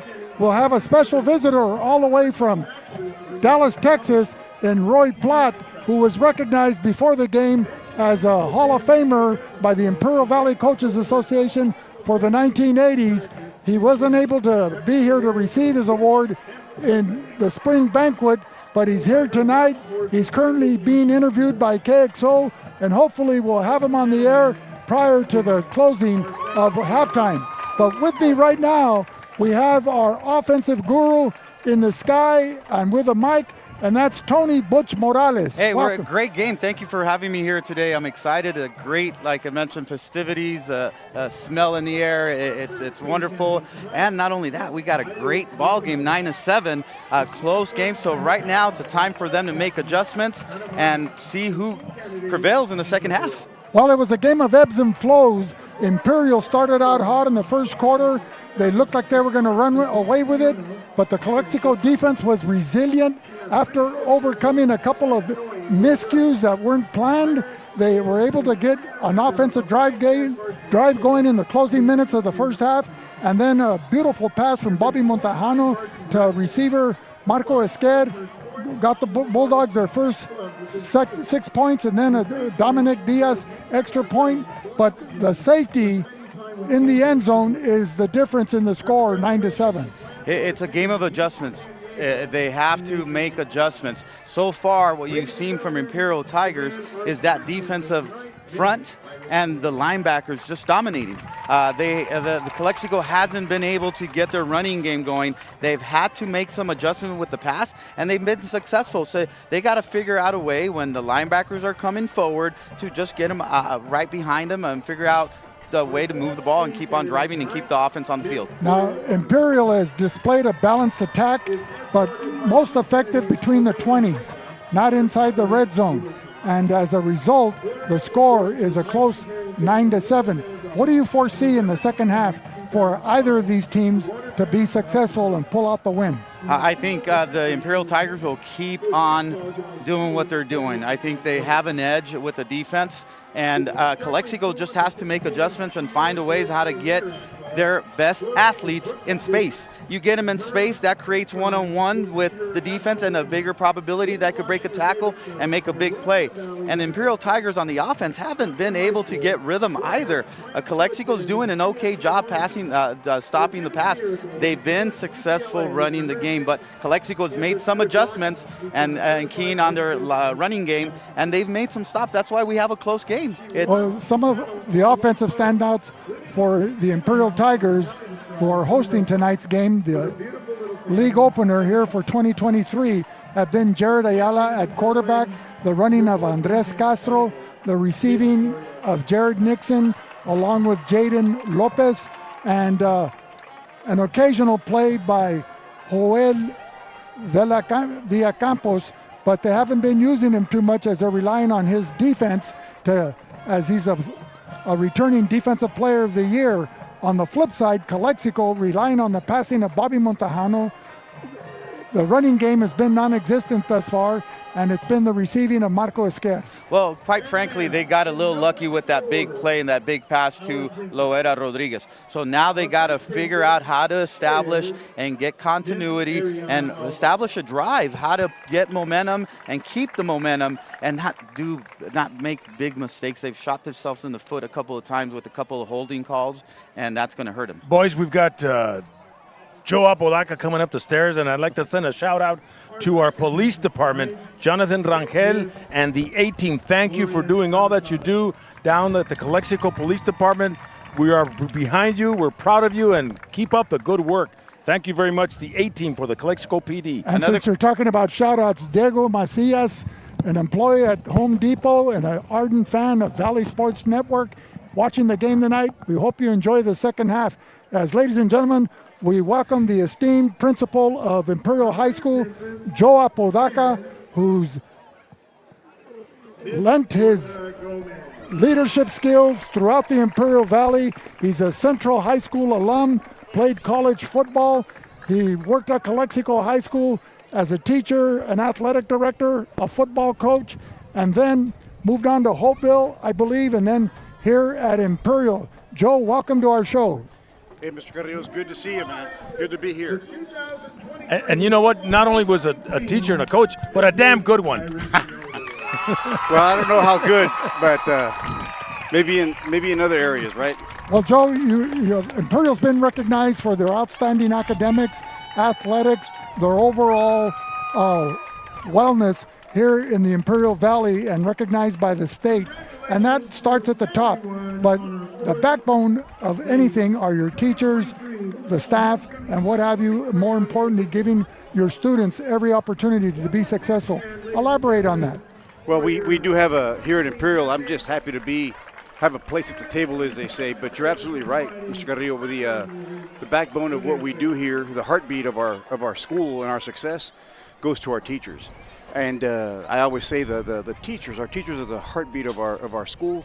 Our counselors are the brains of our school, and our classified team is the soul of our school. And we as an administrative team, we're here to support our people. But the success, any success that the Imperial High School has, is attributed to our teachers, counselors, and classified team. You know, we talk about Title IX that was introduced a couple of decades ago. equal opportunity for not only the boys, but more importantly, the girls. And athletics have really given them a vehicle and a stage to shine on.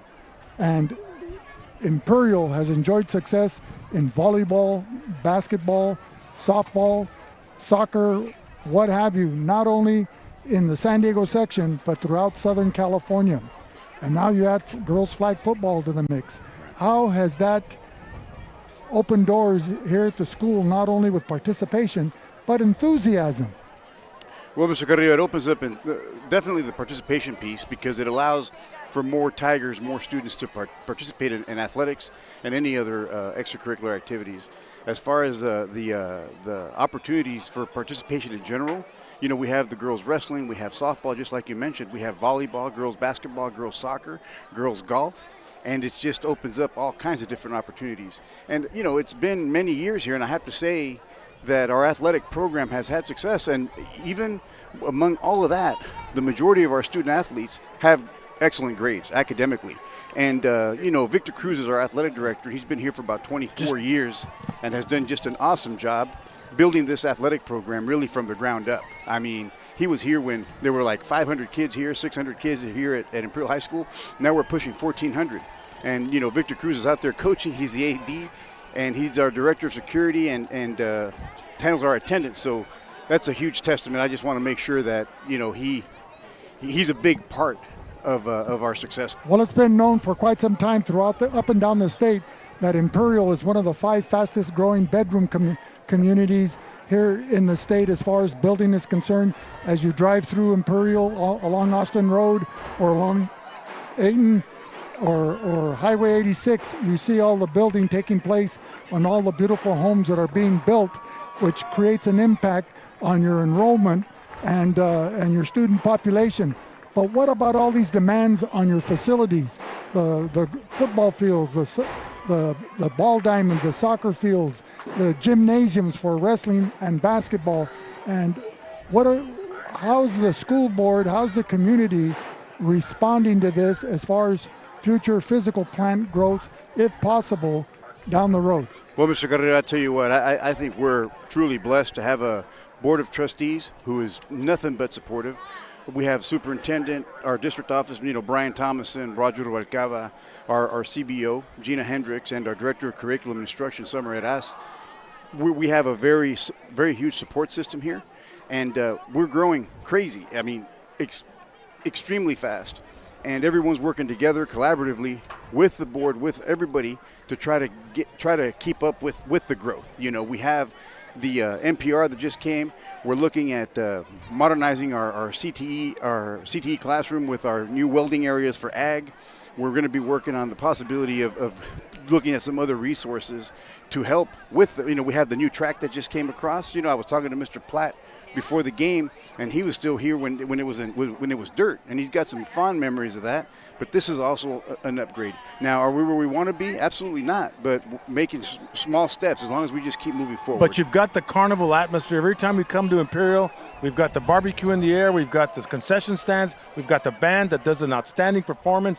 You've got the cheerleaders, you've got the regalia of homecoming, right. You've got a lot of alumni here. Oh, our support, look at our community support. You know, we got folks up in here, you know, got Mr. Gibbs up there, we got parents, we got Coach Pancioni, we got, you know, all kinds of support just helping us over here. And it's just awesome. It's awesome to be a part of it. Well, I don't know how many times John has to hint, talking about the food, the barbecue, the hamburger and stuff. We're still waiting for plates to be brought up. And the chili beans. Yeah, they got some good chili beans out here. That's right. They got some good chili beans here. Best on this side of the All-American. Well, Joe, you're a man of many hats and many duties here as an administrator in charge on the field with the homecoming festivities, and we're grateful that you're able to come up and grace our halftime show. Well, I appreciate it. It's always good to come up here, and anything you need. I mean, we're this is Imperial. This is what it's all about. This is our press box now. Yeah, that's right. This is it. And anytime you want to come on, whether it's first quarter, second quarter, don't wait. We're going to get you on a podcast too. Yeah, let's do that. Talk football. Talk high school football. I don't know if you want to talk football with me. I think I know what it looks like, but you know, I'll stick to just kind of being on the back end. And we'll be back with more in a minute on the Valley Sports Network. Marianne Valenzuela Fenley is your State Farm insurance agent in the Imperial Valley. And like a good neighbor, she's located at 528 G Street in Brawley. Call State Farm agent Marianne Valenzuela Fenley at 760-344-0447 for your home, auto, and life insurance. Whether you're looking to purchase or sell, your next home awaits. Give the Dom team a call. With over 50 years of experience and over 100 years in the Imperial Valley, Andy and Doug can... So welcome back, ladies and gentlemen. VSN providing the game of the week between the hosting Imperial Tigers and the visiting Calexico Bulldogs as we kick off the 2023 Imperial Valley League opener, a rivalry that dates back to 1915. And speaking about decades, the decade of the 1980s, where Hall of Fame, the Coaches Hall of Fame Association inducted Roy Plott from 1986 to the Imperial and Imperial Valley Football Coaches Hall of Fame. And with us tonight, all the way from Texas, Mr. Roy Plott. Thank you, welcome, sir. and congratulations. Thank you. I appreciate it very much. So tell us, what was it like to be playing in the 80s, let alone coming out here now and seeing this modern version of the Tigers? It's a huge difference to me. I look at the kids, you know, I was a lineman, right, and I'm looking at these linemen. I went down there and stood next to them, and they're huge. They're enormous compared to us, you know. I'm 6 foot. I was 6 foot all the way in high school, and I weighed about, 280, but I was a round guy, right, but I was fast. I ran track, I did all that. So, that's, where I look at the kids' differences and stuff, and that's what I see. The school's still small. They don't have a lot of kids. Coming from Texas, we have big football teams. We have big, huge stadiums. We have all this stuff. And just to see this, it's pretty awesome to come home and be welcomed the way I was, I was in the Marine Corps. I went to the Persian Gulf War, 1990 to 92, all that kind of stuff. And it's like, I come home and I have classmates, Lisa Rawls right here. I have, Ignacio Lepes here. So it's pretty neat that, I come home and I still see my classmates that are still here at home where, I've went around the world 2 times. I've done so much stuff in life I love coming here and watching it because, the track was, when I was here, when I ran track, it was a dirt track, I did all that stuff. And today it's very fancy and nice. So, yeah.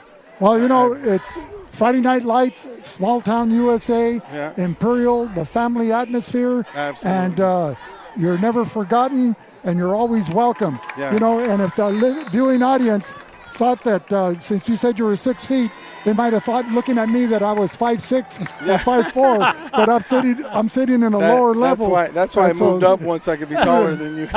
But welcome back, a well-deserved honor. Thank you and very as much. they say in the commercials, priceless. Hey, absolutely. My brother Jay Platt, he was in the Hall of Fame too. He's passed away a couple of years ago, but I wanted to mention his name too. So now there's a second Platt in the Hall of Fame, so I think that's pretty awesome. And more importantly, Roy, if I can call you Roy, thank you for your service. Thank you very much. I appreciate that very much. Thank you for interviewing me. And enjoy too. your visit with the family and the community. All right, thank you very Okay, much. and You guys congratulations. have a beautiful day, and thank you to VSN for everything you do. Okay. I watch you guys in Texas all the time. When Brawley, my nephew Robert Platt, I watched him in the games and all that. So I watch you guys when I see you guys when you're in the town that I could watch. And stuff. So he was a standout tight end. More importantly, a defensive end. He was a stud. He was a stud, in capital letters. Still is a stud. So we'll throw it that way, because just in case he's listening. Okay. Julian Jimenez with a handoff. Looks like he got the first down. The first play got 3 yards, and now a 1st and 10 for the Tigers at their own 30-yard line. So welcome back, ladies and gentlemen, with 11:15 remaining here in the third quarter, just underway. We hope you enjoyed the halftime interviews with Imperial High School Principal Joe Apodaca, and then rounding it off with Hall of Famer Roy Plott from the decade of the 1980s, representing Imperial High School. But from our own Hall of Fame, we have Tony Butch Morales from the class of 94 here to grace our broadcast booth, along with a voice of choice, the real deal, your friend and mine, Johnny Mo, John Moreno Brown. Thank you, Vic. 1st and 10, the Bulldog defense put a stop on it. Luis Vasquez and Angelo Alcala on number 7, JJ Julian Jimenez. So a 2nd and 9 from the 31. Ayala, Jimenez will get the ball. And we had Canchola in on there, bringing him down. So, Butch, let me ask you, coming out of the locker room at halftime, do the first 3 minutes, like in basketball, make a difference on who's going to win the basketball game when it's a tight game? Or I don't know if it's going to determine the game. A time frame for football it's a different animal. It's once again going back to gaining the momentum. So right now they're trying to gain momentum. Right now Imperial Tigers are driving, big third down, but a big mistake by the defensive line who had offsides. And now you put them in a better situation where it's 3rd and 1 instead of 3rd and 8. So like in a basketball game, a coach calls for a full court press right away, getting inside their uniform and changing the tempo of the game. What do you do here? Fast-paced offense? Well, they continue. That's their identity. That's what they go. That's what they do. It's their rhythm, and I think they're going to continue doing that. That's not their approach. Their approach is a fast-paced offense and keeping the defense on their heels. Ayala keeps it, gets a first down, Vic. So as John Moreno would say, you got to dance with who brung you. With the one that brung you. Exactly. Hey, great halftime festivities, though. Give it out to Imperial High School for putting on a great halftime show. And speaking of Dancing with the Stars, Johnny Mo, John Moreno Brown. Mucha caramelos tacos, Vic. 1st and 10. Back to throw. Pass is caught right flat, number 13. Dorame, and he was tackled immediately by number 43.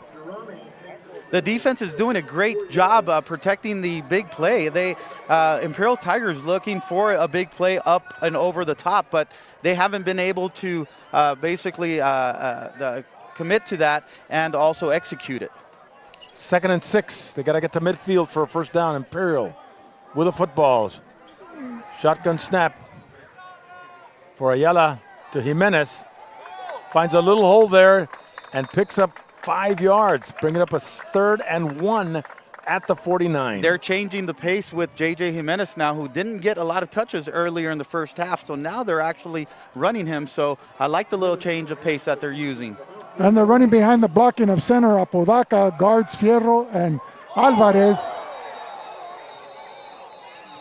And that was number 3, Leonel Canchola. That was a big all hit. Over number 13, Dorame. Dorame and Canchola, only a sophomore, John. He comes into the ball game with 14 solo tackles, 3 assisted tackles.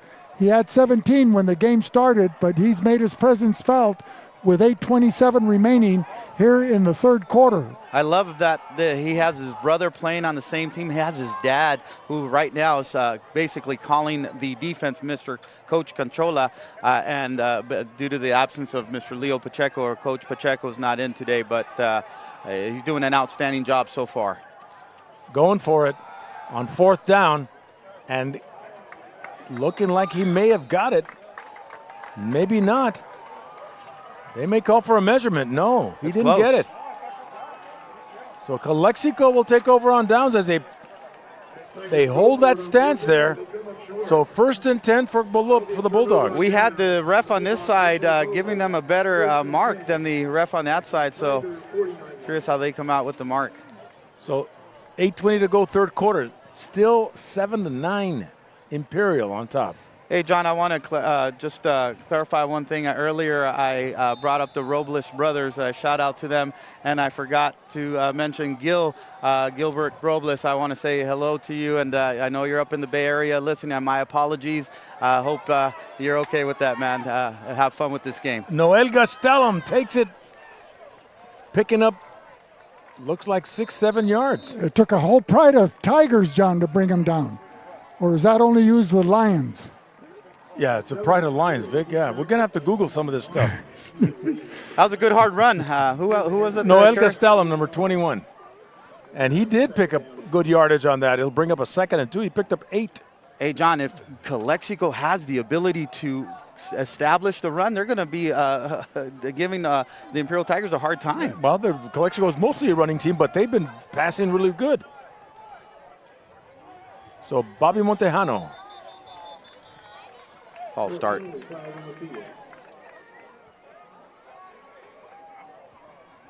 False start, bringing it back 5 yards. In this case, I think number 4, Esquerra, got a little antsy.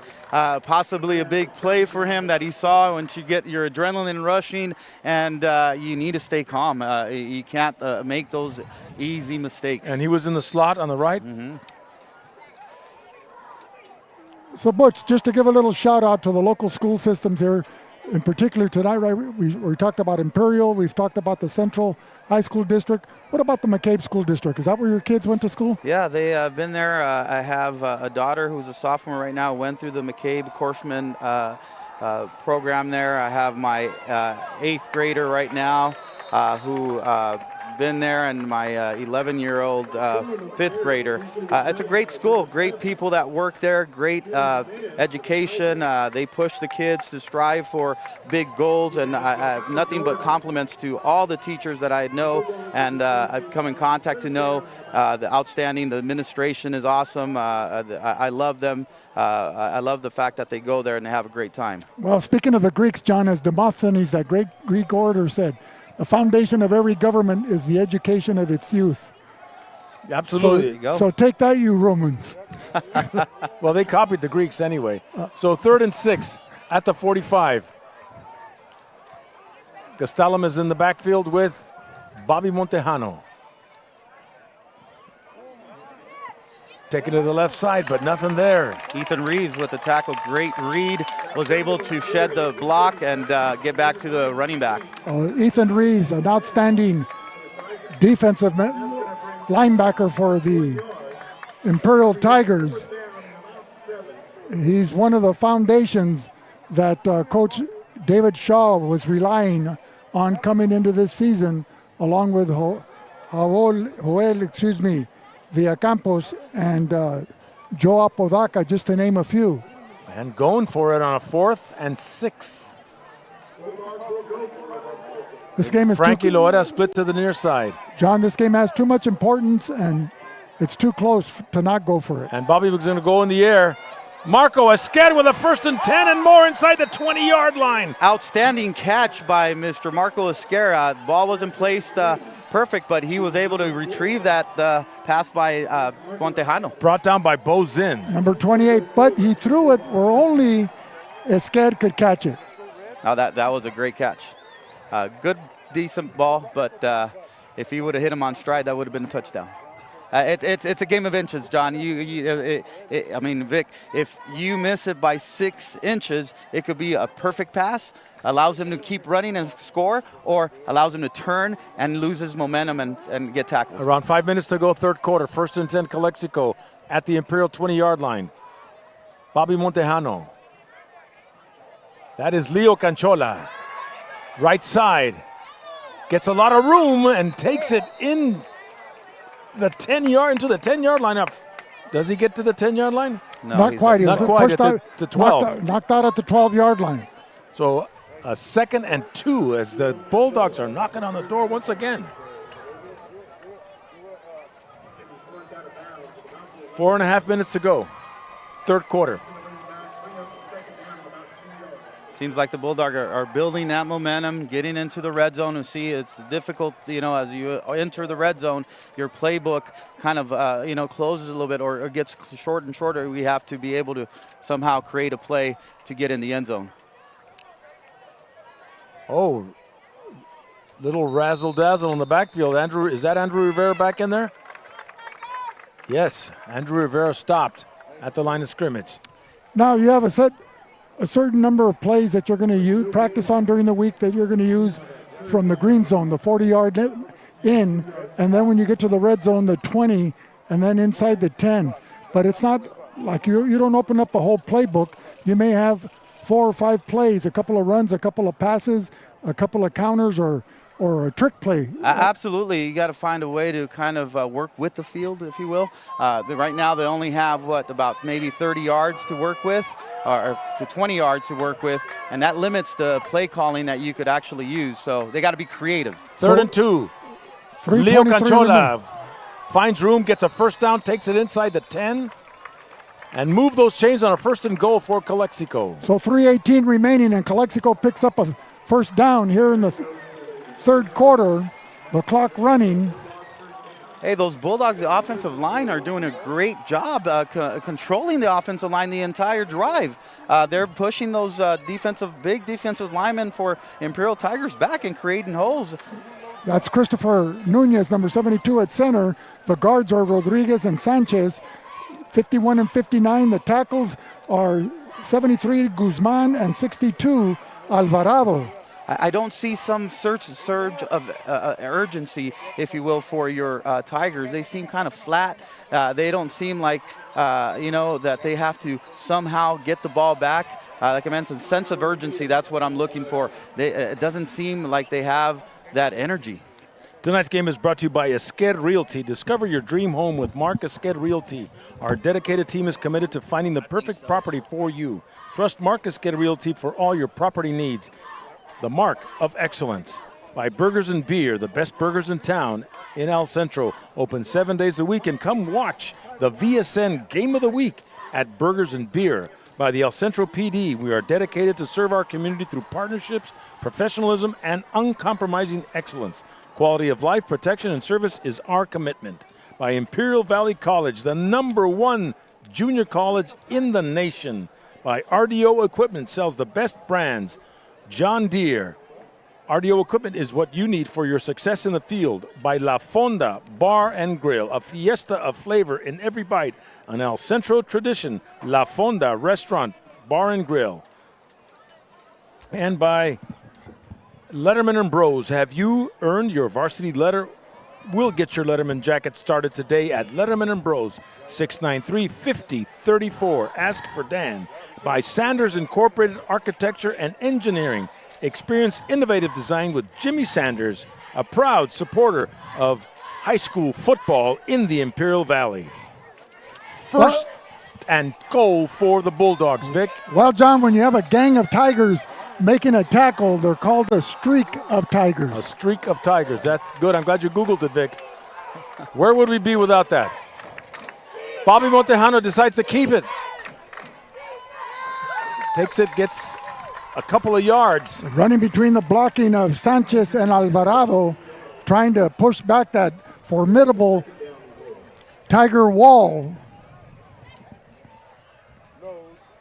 Ball inside the 10-yard line at the 7. It'll be second and goal from the 7-yard line. So what's your guess here? What type of play they run here, John? Well, they've been lucky with a pass. Why not a short pass? You know, you've got some good hands out there. Marco, Frankie, Andrew. Fake a little run and then just dump it. Yeah, bootleg. Well, I don't think Esquer is in there right now.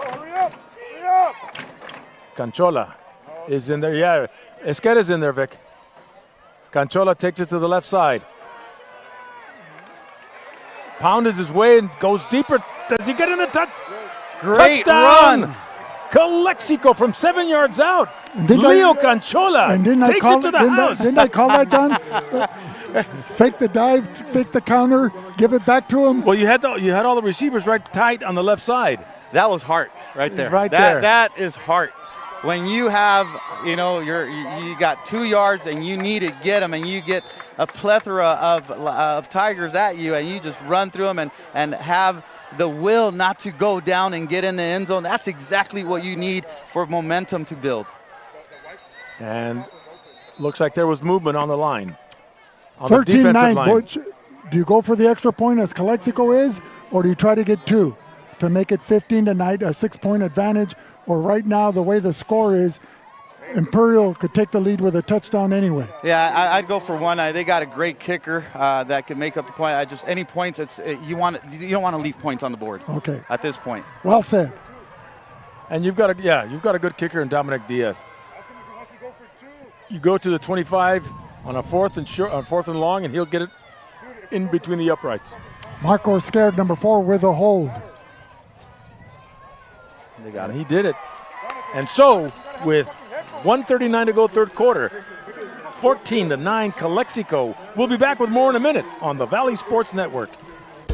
Whether you're looking to purchase or sell, your next home awaits. Give the Dom team a call. With over 50 years of experience and over 100 years in the Imperial Valley, Andy and Doug can help you find the right home at the right price fast. Visit us online at www.thedomteam.com and let Andrew and Doug find the perfect home for you. Call today, 760-337-8600.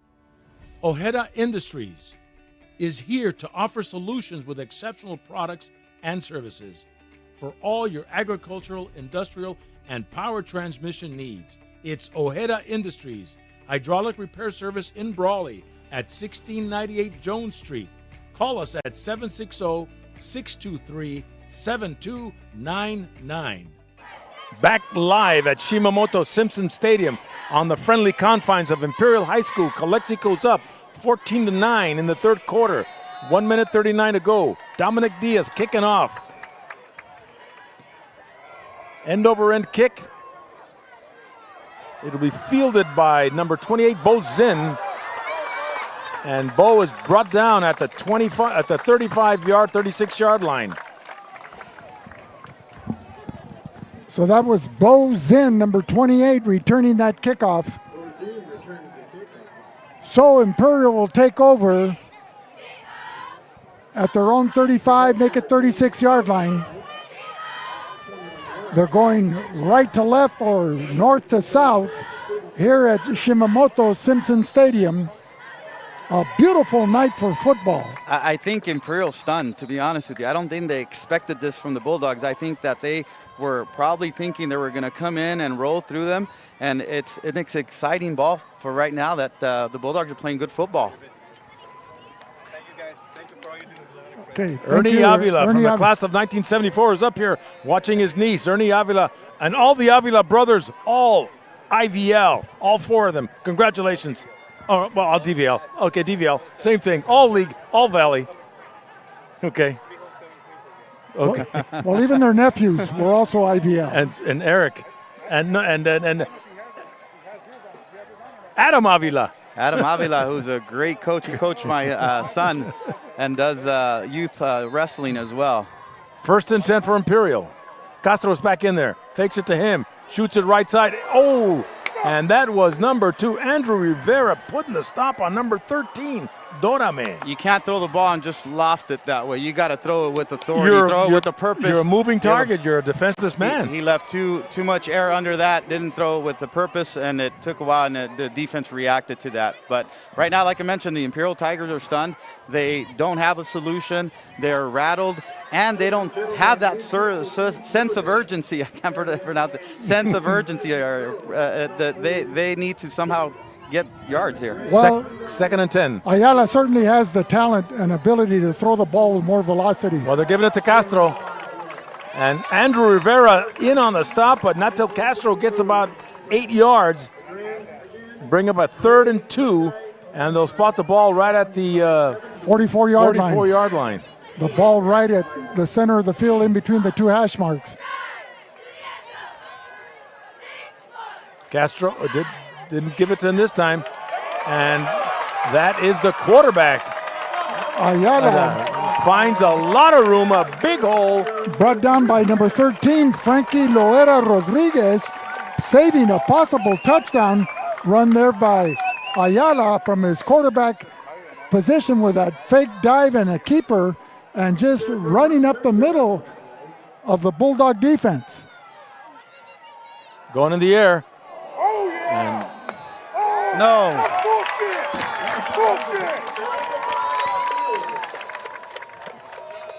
What was that? Marco Esqued covering on the play might have hit him before the ball arrived, but Andrew Rivera looked like he had a shot at an interception there. He ran right past the ball up here from our viewpoint. That may be a personal foul, 15-yarder. Going back to the play prior to this one, the penalty, Ayala did an outstanding job to read the defense on that RPO run. He kept the ball, ran RPO, hard. run pass option. And he ran hard, and as a quarterback, you got to find a way to get momentum, to find a rhythm, to be able to move your troops forward, and that's exactly what he did, and that's a sign of a good quarterback that's willing to step up. But not only that, it's a sign of good coaching, because you prepare your quarterback during the week, but you also entrust with him the responsibility and the ability to recognize what the defense is giving and take the risk, make things happen. Well, somebody's got to want it, and it comes primarily from your quarterback. That's the guy that gets the ball every single snap. Well, what were the three types of players? Those that make things happen, those that wait for things to happen, and those that don't know what's happening. You got to make it happen. First, which one were you? Got to make it happen. 1st and 10 at the 15. Castro. Nothing there. Got stopped by number 23. That is Luis Vasquez. So no gain on the play. So Vasquez, a junior with 17 tackles coming into tonight's ball game, 9 solo, 8 assisted, and a big-time play right there to temporarily put a stop to the momentum as Lady Mo now shifting to the Imperial side. Hey Vic, what do you think the other local teams are probably keeping a close eye on this game, watching Calexico beating the Tigers right now? Lofting it in the air, and pass interference more than likely on Marco Esqued, as Nixon was the intended receiver. Another 50-50 ball that falls incomplete, but luckily a flag on Imperial's side, so pass interference. That's a tough thing to do, is covering someone who is 6'4". The DB is 5'8". So you want to expose that as an offensive play caller. I want to be able to challenge my 6'4" to go up and get the ball against his 5'9". You have a high possibility you're going to come up with the ball or with a penalty. 5 seconds to go, third quarter, a 1st and goal. More than likely. But to Nixon's defense, the ball was slightly underthrown, and Nixon, though he's 6'4", had to really try to catch the ball down by his hips. So half the distance to the goal. So the advantage there was to the defensive back. It remains 2nd and 2. 2nd down, 2nd and 2. Inside the 10 at the 8. Castro with the ball. And that's the end of the third quarter. Calexico still up 14-9, and we'll be back with more in a minute on the Valley Sports Network.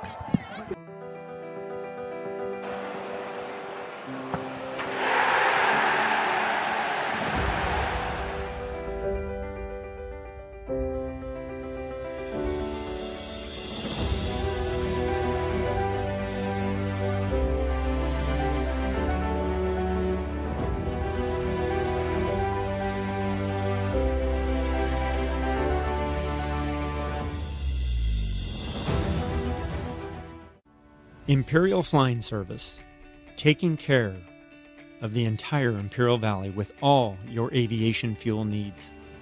Imperial Flying Service is a proud supporter of our U.S. military, the aviation community, and all Imperial Valley communities.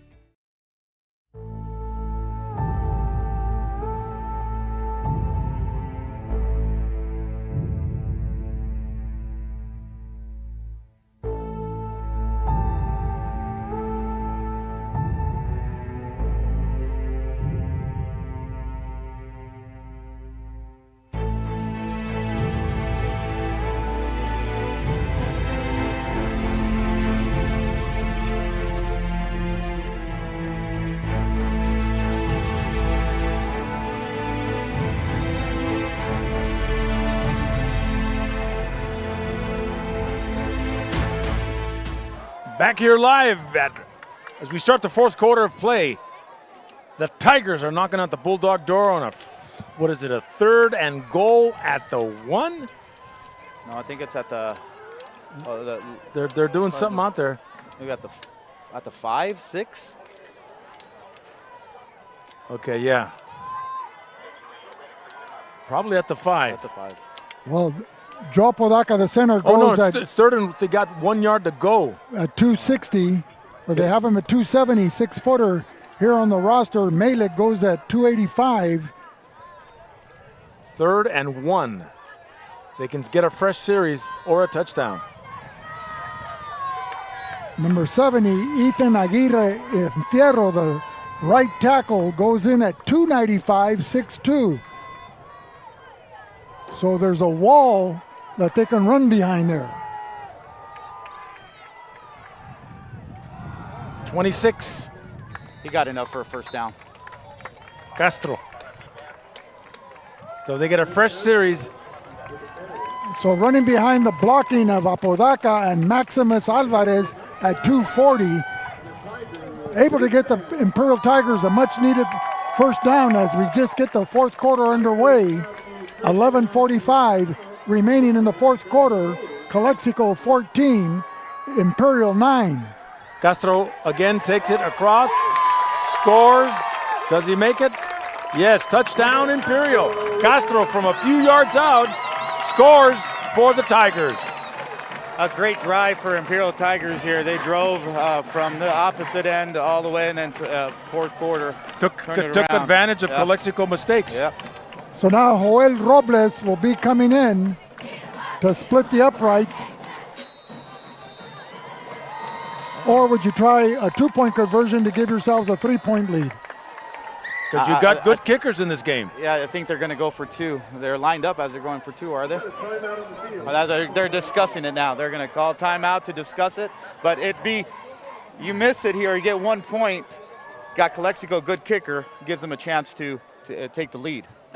Unlock your company's potential with Keystone HR, the trusted partner for all your human resource needs. From talent acquisition to employee development, we're here to streamline your HR processes and elevate your workforce. Choose Keystone HR and build a stronger, more productive future for your business. By Grasso's, an Imperial Valley tradition since 1955. Family owned and operated, located in El Centro. Open Wednesday through Sunday. Order to go or come in for that fine Italian dining experience. By Sunbelt Rentals. Need equipment for your next project? Look to the experts at Sunbelt Rentals. Visit our website at sunbeltrentals.com. By Intercare. When it comes to health care, Intercare is here to help with locations throughout the Imperial Valley, formerly Clínicas de Salud del Pueblo. Here we go, first and goal from the... They're going for 2, John. They're going for 2. I'm sorry, they're going for 2. What am I talking about? I'm all excited. It's been a dogfight here. Yeah. Fake it to Castro. A little pass there, open. Number 36, Villacampo was open. Nobody around him. And the 2-point conversion is good. So it's 17-14 Imperial. And we hadn't seen Villacampos used on the offensive side yet, even though he was the second leading receiver coming into tonight's ball game with 16 receptions. Great job by Shaw there calling the timeout, getting his troops calm, and designing a great play for them to convert it. That was a big key play because now we're 17-14. The Imperial Tigers are up. Gives a 3-point lead advantage to them. Well, John, we have a couple of updates throughout the Imperial Valley for the city championship. Central 34, Southwest 6. And Brawley and Scripps Ranch, do we have anything on there? 21-7 favor of Scripps Ranch. Vincent Memorial losing 21-7 at Blythe against Palo Verde. And the Hopeville Vikings 13, the El Cajon Valley Braves 0. No score in the Calapat game, or they have a bye. Joel Robles kicking off for the Tigers.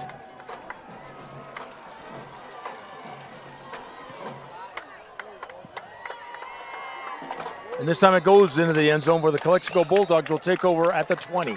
So with 11:38 remaining here in the fourth quarter, plenty of time for the Calexico Bulldogs to mount an offensive attack to take the ball down the field. Butch, do you want to mix the run with a pass? Do you want to start with a run or start with a pass, or look at and see what the defense gives you? Who has the hot hand right now? Who's been rolling for the Bulldogs? Conchola's been running the ball well.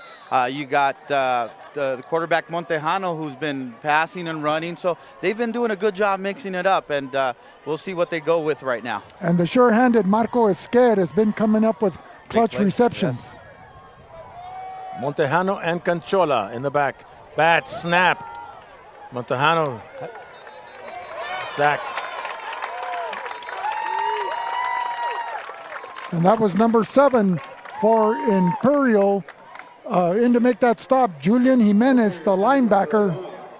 You can't afford to make those mistakes. Those are mistakes that are preventable. You do that at practice every single day. Repetition with the snap is just a loss of focus, and they're not executing. A loss of 5 yards.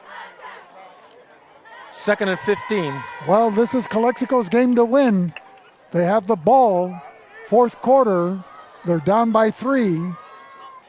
They've got to march the length of the field. And this is exactly why you put that time, the practices, the hard work, the hell week, if you will, and all those 2-a-days and repetition is for you to be able to be successful in these kind of moments. Timeout is called. Calexico calls a timeout. Wait a minute. There was a flag there. Was it a delay of game? It's a timeout. They called a timeout. So Lady Luck now, or Lady Momentum, you're saying? It's back in the Imperial side. So tonight's ball game is being brought to you by Driscoll's, serving the Imperial Valley since 1979. They take great pride in the years of experience and quality of custom silk screens, embroidery, and Letterman jackets. Stop by their location on State and Imperial in El Centro. By South Cali Air, stocks, installs, and services York and day and night models. Our technicians will fit your home or business with a custom solution to meet your unique needs. That's South Cali Air.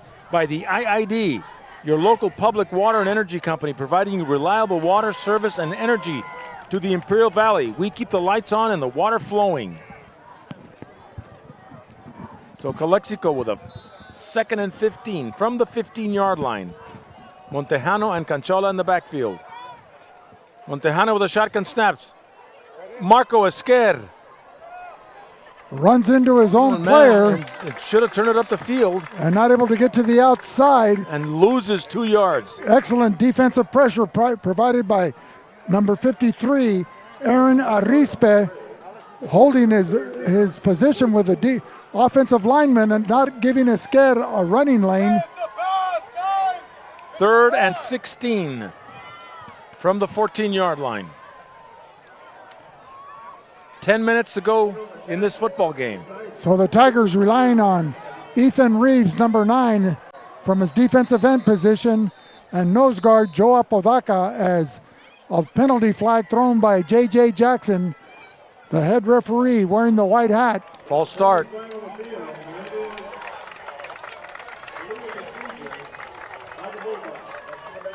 So Calexico's backing up into their... Not helping themselves out here, John and Butch. No, they can't. Like we alluded to earlier, they got to play mistake-free football, and unfortunately they've shot themselves in the foot But not only that, they're deep in their own territory. You don't want your punter punting from his own end zone. If they're and another bad snap. And is that a safety? Jesus.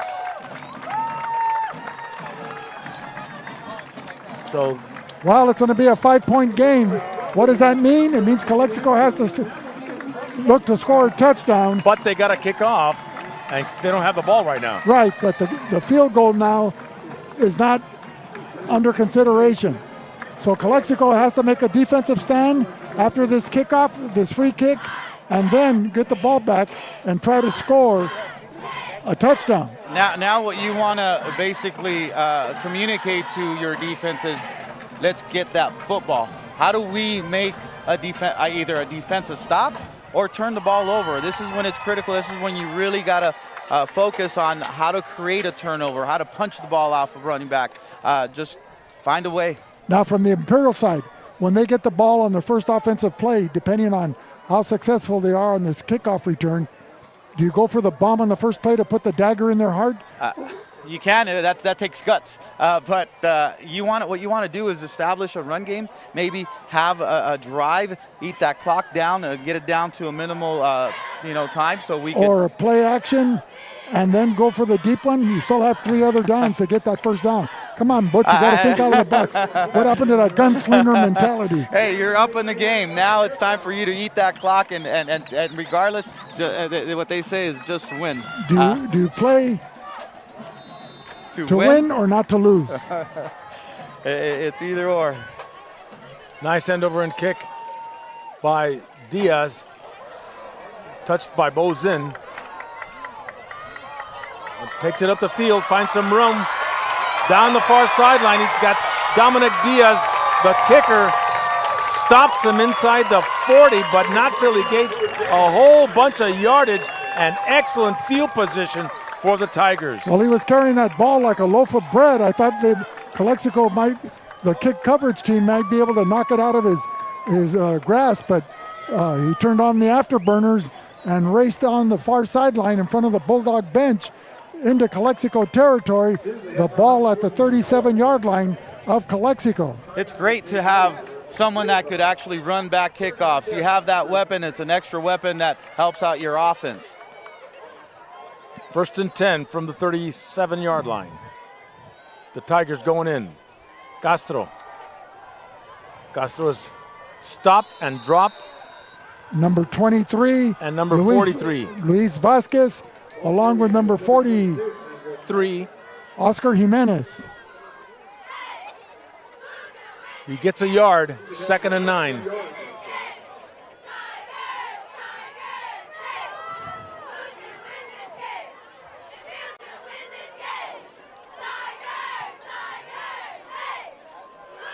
Second and 9. Castro, Ayala, shotgun snap. Ayala hands it off to Castro. Pounding his way for another 4 yards. They're just running the ball, like I had mentioned. They want to eat the clock. They're getting good amount of yards. Now they got a 3rd down. So what do you do now? 3rd and 4. Do you pass or do you run? Well, that offensive line of Lugo, Fierro, Apodaca, Alvarez, and Malik, averaging about 260 across the line, and they're making their presence felt here with 8:47 remaining in the 4th quarter. Imperial holding on to a 19-14 lead. The ball at the Bulldog 31-yard line. The Bulldogs have to key on the quarterback. They've already had a big play with him running. Watch out for him, faking the run and keeping it on the outside. You've got Nixon split out to the far side, number 24, all 6'4", 195 pounds, and keep an eye on Jaden Wilson here, number 4, on the inside slot. Castro. Alcala in on the stop with number 51 for Calexico. 4th down, are they going for it? Javier Rodriguez. 4th and about 4. And where are they? They're at the 31. That would be a 47-yard field goal for their field goal kicker. Maybe in his range. They're talking about it. I think they're going to go with a fake dive if they decide to go for it, where Ayala will keep the ball and try to skirt around right in. Or a fake dive or a fake give and pull the ball in a quick slant to the slot receivers. Either number 4, Wilson, or Jaden Wilson, or number 24, Jared Nixon. We'll be back with more in a minute on the Valley Sports Network. Grosso's, an Imperial Valley tradition since 1955. Family owned and operated. Located at 1902 West Main Street, El Centro. Grosso's is open Wednesday through Sunday at 5 p.m. Order to go or come in for the Italian dining experience.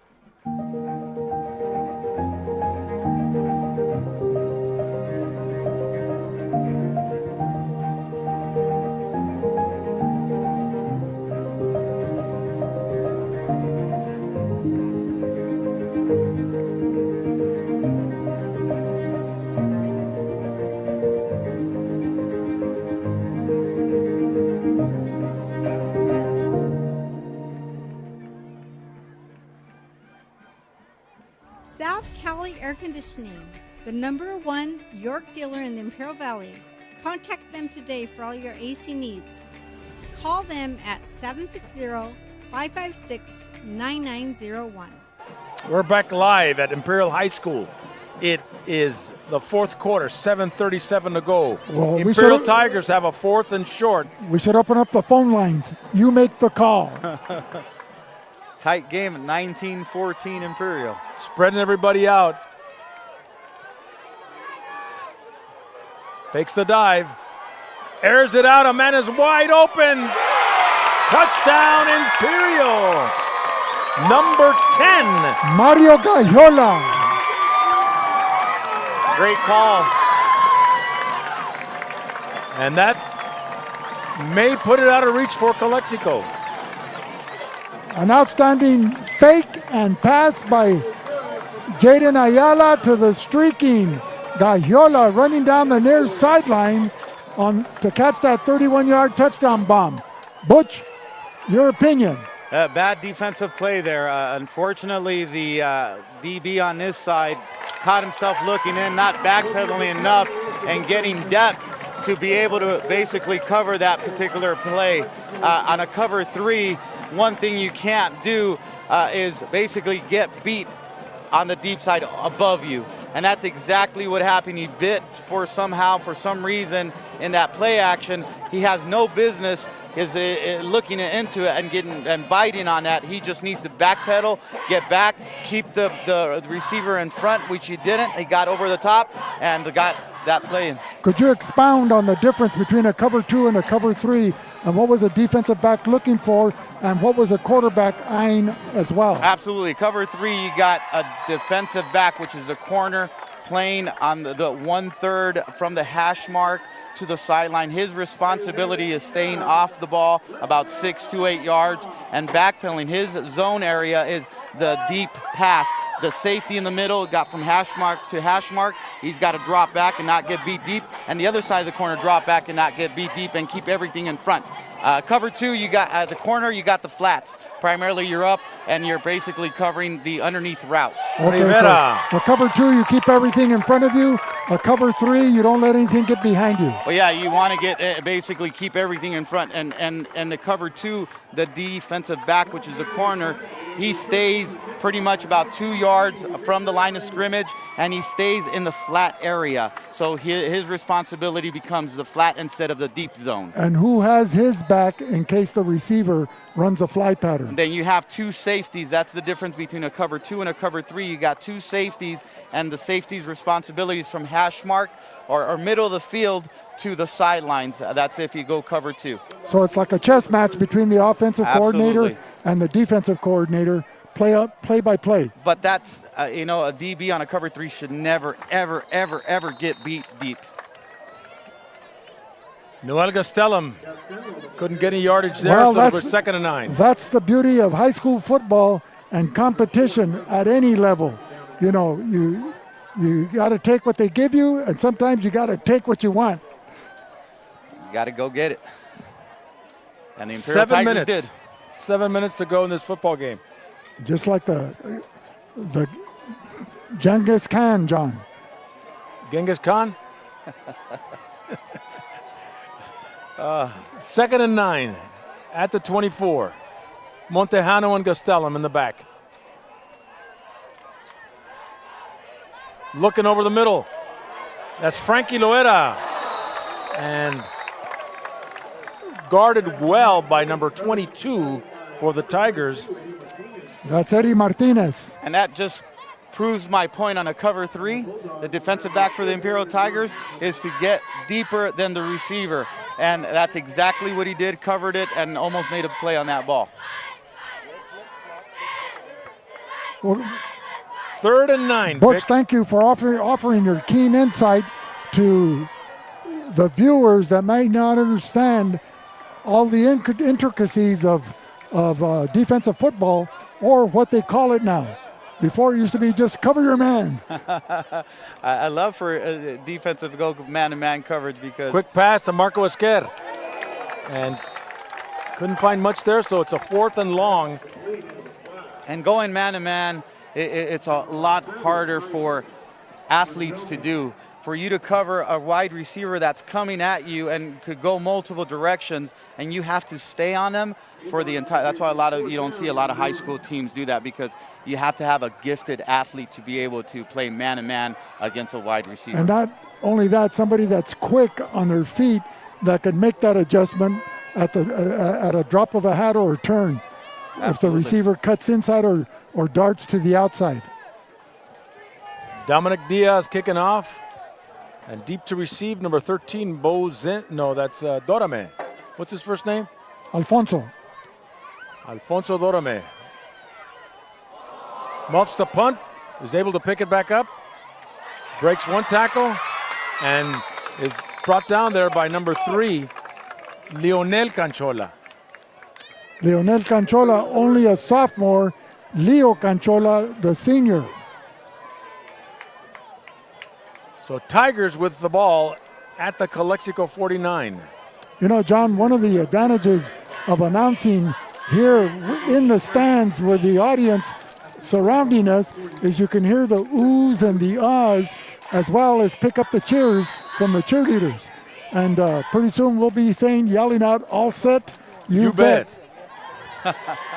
Hey gang, is Imperial High going to win this game? How's the cheer go, Vic? 1st and 10. The stands are a little bit more comfortable than they were earlier. Now that they scored earlier, you could hear a pin drop. Now they're a little bit loose and energized. And 5:30 still remaining in the ball game. Castro brought down by Canchola, number 10. And number 51. Javier Rodriguez. So 2 seniors teaming up for Calexico there on that defensive play. But Imperial right now comfortably ahead by 12 points, 26-14. Around 5 minutes to go in this football game. And this game is a lot closer than the score is. But when you read about it in the newspaper, if it was to be printed as of right now, it looks like Imperial slaughtered Calexico. Nice play by number 51. Sack, yeah, he was going to tackle Castro, but he sheds him and goes after the quarterback. That was Javier Rodriguez again coming up with that defensive gem as number 62 for Imperial hobbles off the field. That's Jordan Malik.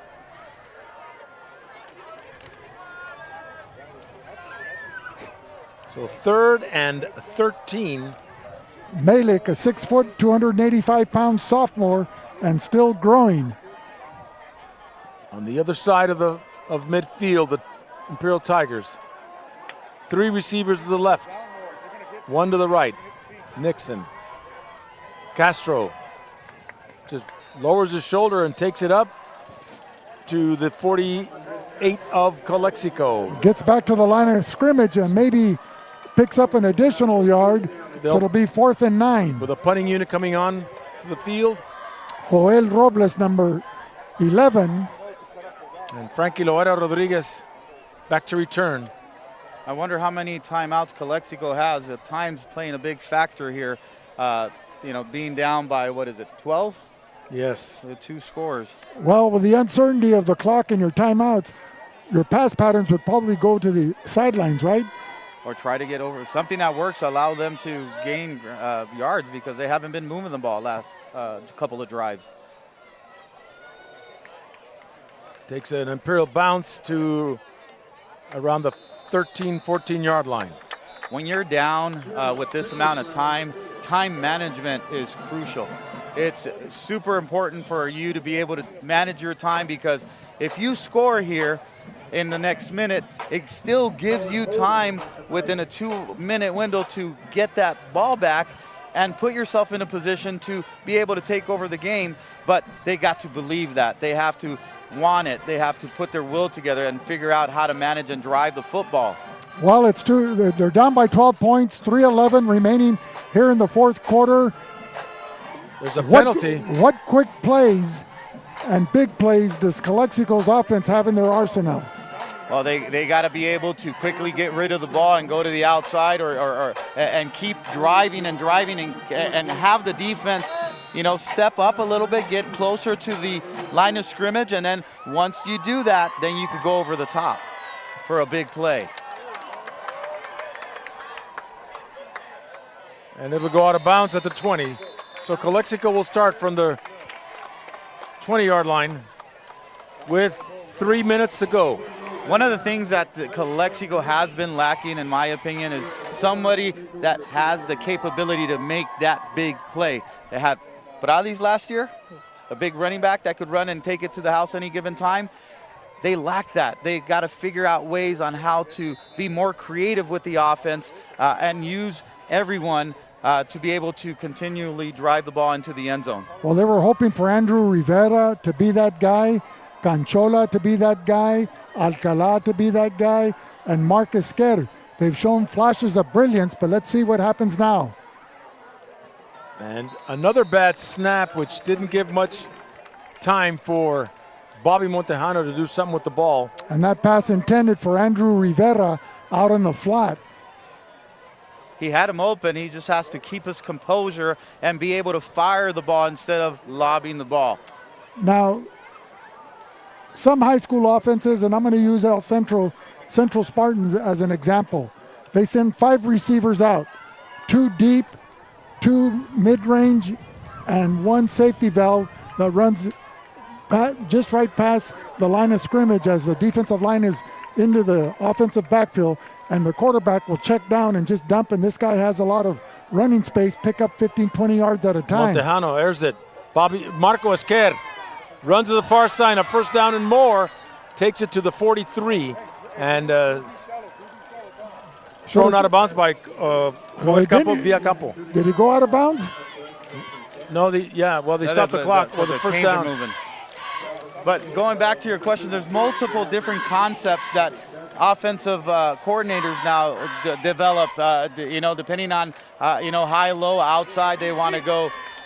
Going in the air. Ooh.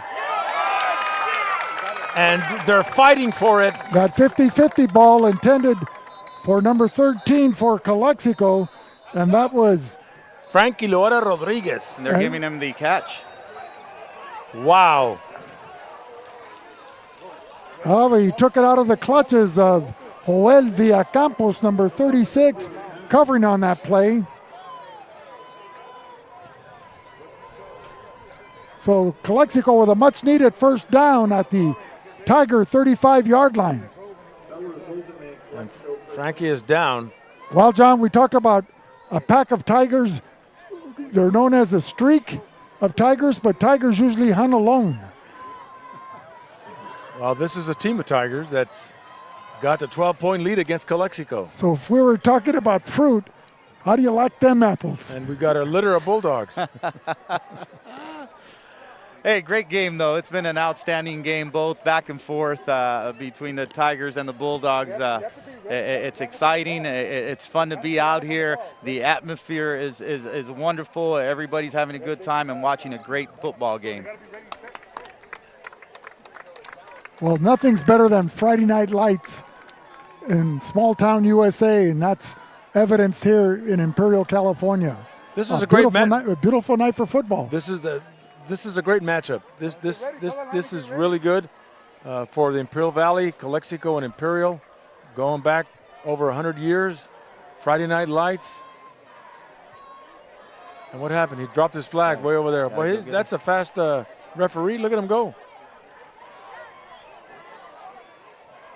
Oh, J.J. Jackson, the head referee, he's got his own man picking up his trash for him. Right? Personal foul. Roughing the passer. So that might have been Nathan Binkins. He must be the youngest one out there. You didn't see Sal Boxer Carrillo offering to run from the sideline there. I would pay to watch that. We'd still be waiting for him to pick up the flag.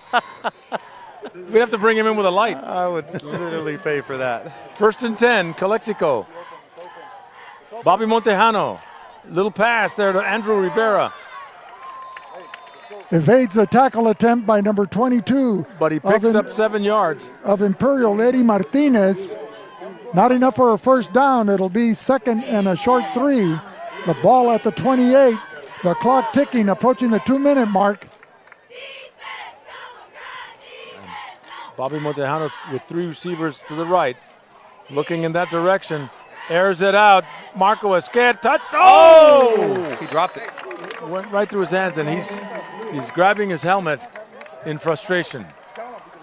But that was it right there. A golden opportunity for Marco Esquer to show his pass-catching ability, and the ball went right through his hands. And he's normally good with that. He's the best receiver that they have. You've seen earlier what kind of catching ability he had.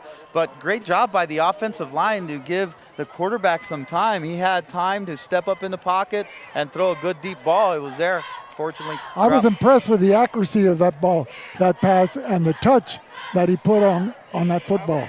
That's what you want when you're throwing that particular corner route.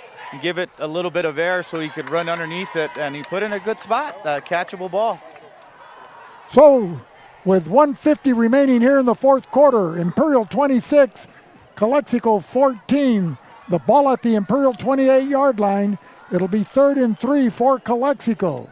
So, a quick score. If they do score, then you got to go for the onside kick. I wonder how often they practice that, because that's a skill in itself to be able to put the just ball hitting the 10 ball, yards. making it bounce the appropriate So height. it's going to be interesting to see if they score. Had an opportunity right there. So Calexico's coming back with a 3rd and 3. Well, you know, John South, the junior, when he was coaching Brawley, every kick by Brawley after a score was an onside kick. Until the other team could show that they could recover, they kept doing it. Yeah, I've done that at the youth level where every kick was an onside kick for me. If you were coaching youth baseball, you probably have the kid running all the bases without challenging a throw. Bobby Montejano with a slow shotgun snap. And manhandled there by number 7, Julian Jimenez, the linebacker. Another bad snap. That comes to bite you, when you can't, execute a simple snap, that's an issue. And it's unfortunate. The center, 72, Christopher Nunez. He's had a hard night tonight. Only a sophomore, though, isn't he? Yes. He's got Joe Apodaca head up on him over center. 4th and 17. There he is. He's open downfield. And not enough time there. And so less than a minute. And that's it for Calexico. They couldn't get it done in this series. But he had, it's unfortunate because he had number 28, Davian Ramirez, running a post pattern here on the left side, split out to the near sideline, and he was able to open, but Montejano never was able to uncork that pass. Give a shout out to these Imperial Tigers. They did good. Defensively, they were able to control the first half. And then in the second half, they found a way to somehow get into the end zone, and were a little bit creative on the creative side to score. So good job to them. Ladies and gentlemen, this broadcast is the sole property of VSN, the Valley Sports Network. Any reproduction or rebroadcast without the express written consent of the owners is strictly prohibited. And getting in the victory formation for the Tigers. Outstanding game, both sides of the ball. We didn't know in the first half how it was going. Even in the third quarter, Calexico made mistakes. Imperial capitalized on those mistakes. And as a result, it is 26-14. And Imperial will take a knee one more time. And this one is in the books. And so we've got the end of the game is near. Congratulations to the Imperial Tigers for taking it to the Bulldogs here in the league opener of the 2023 season. And we'll be back with more in a minute on the Valley Sports Network. Where the game from?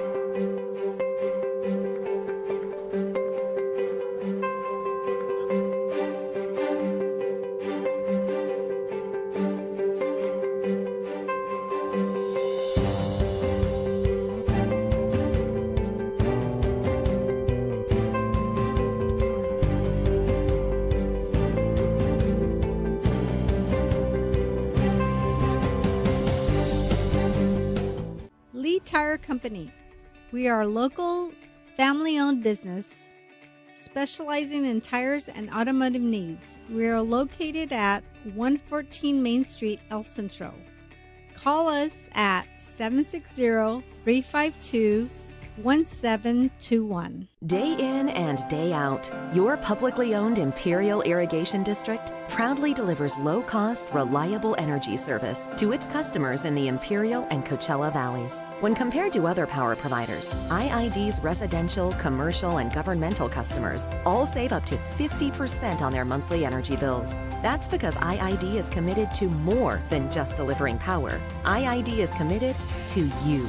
IID, where customers always come first. We're back here at our post-game show with the Tigers coming out with a 26-14 victory over Calexico in this first league game of the 2023 season. Vic, Butch, what do you guys think? Well, a game is played for 4 quarters, not 3 quarters. Calexico had a 14-9 lead here in the second half, and we thought they had enough momentum and defensive strength to pull this out, but Imperial had other ideas. David Shaw called a beautiful game, let his quarterback, Jaden Ayala, do what he does best and run the ball and throw with accuracy.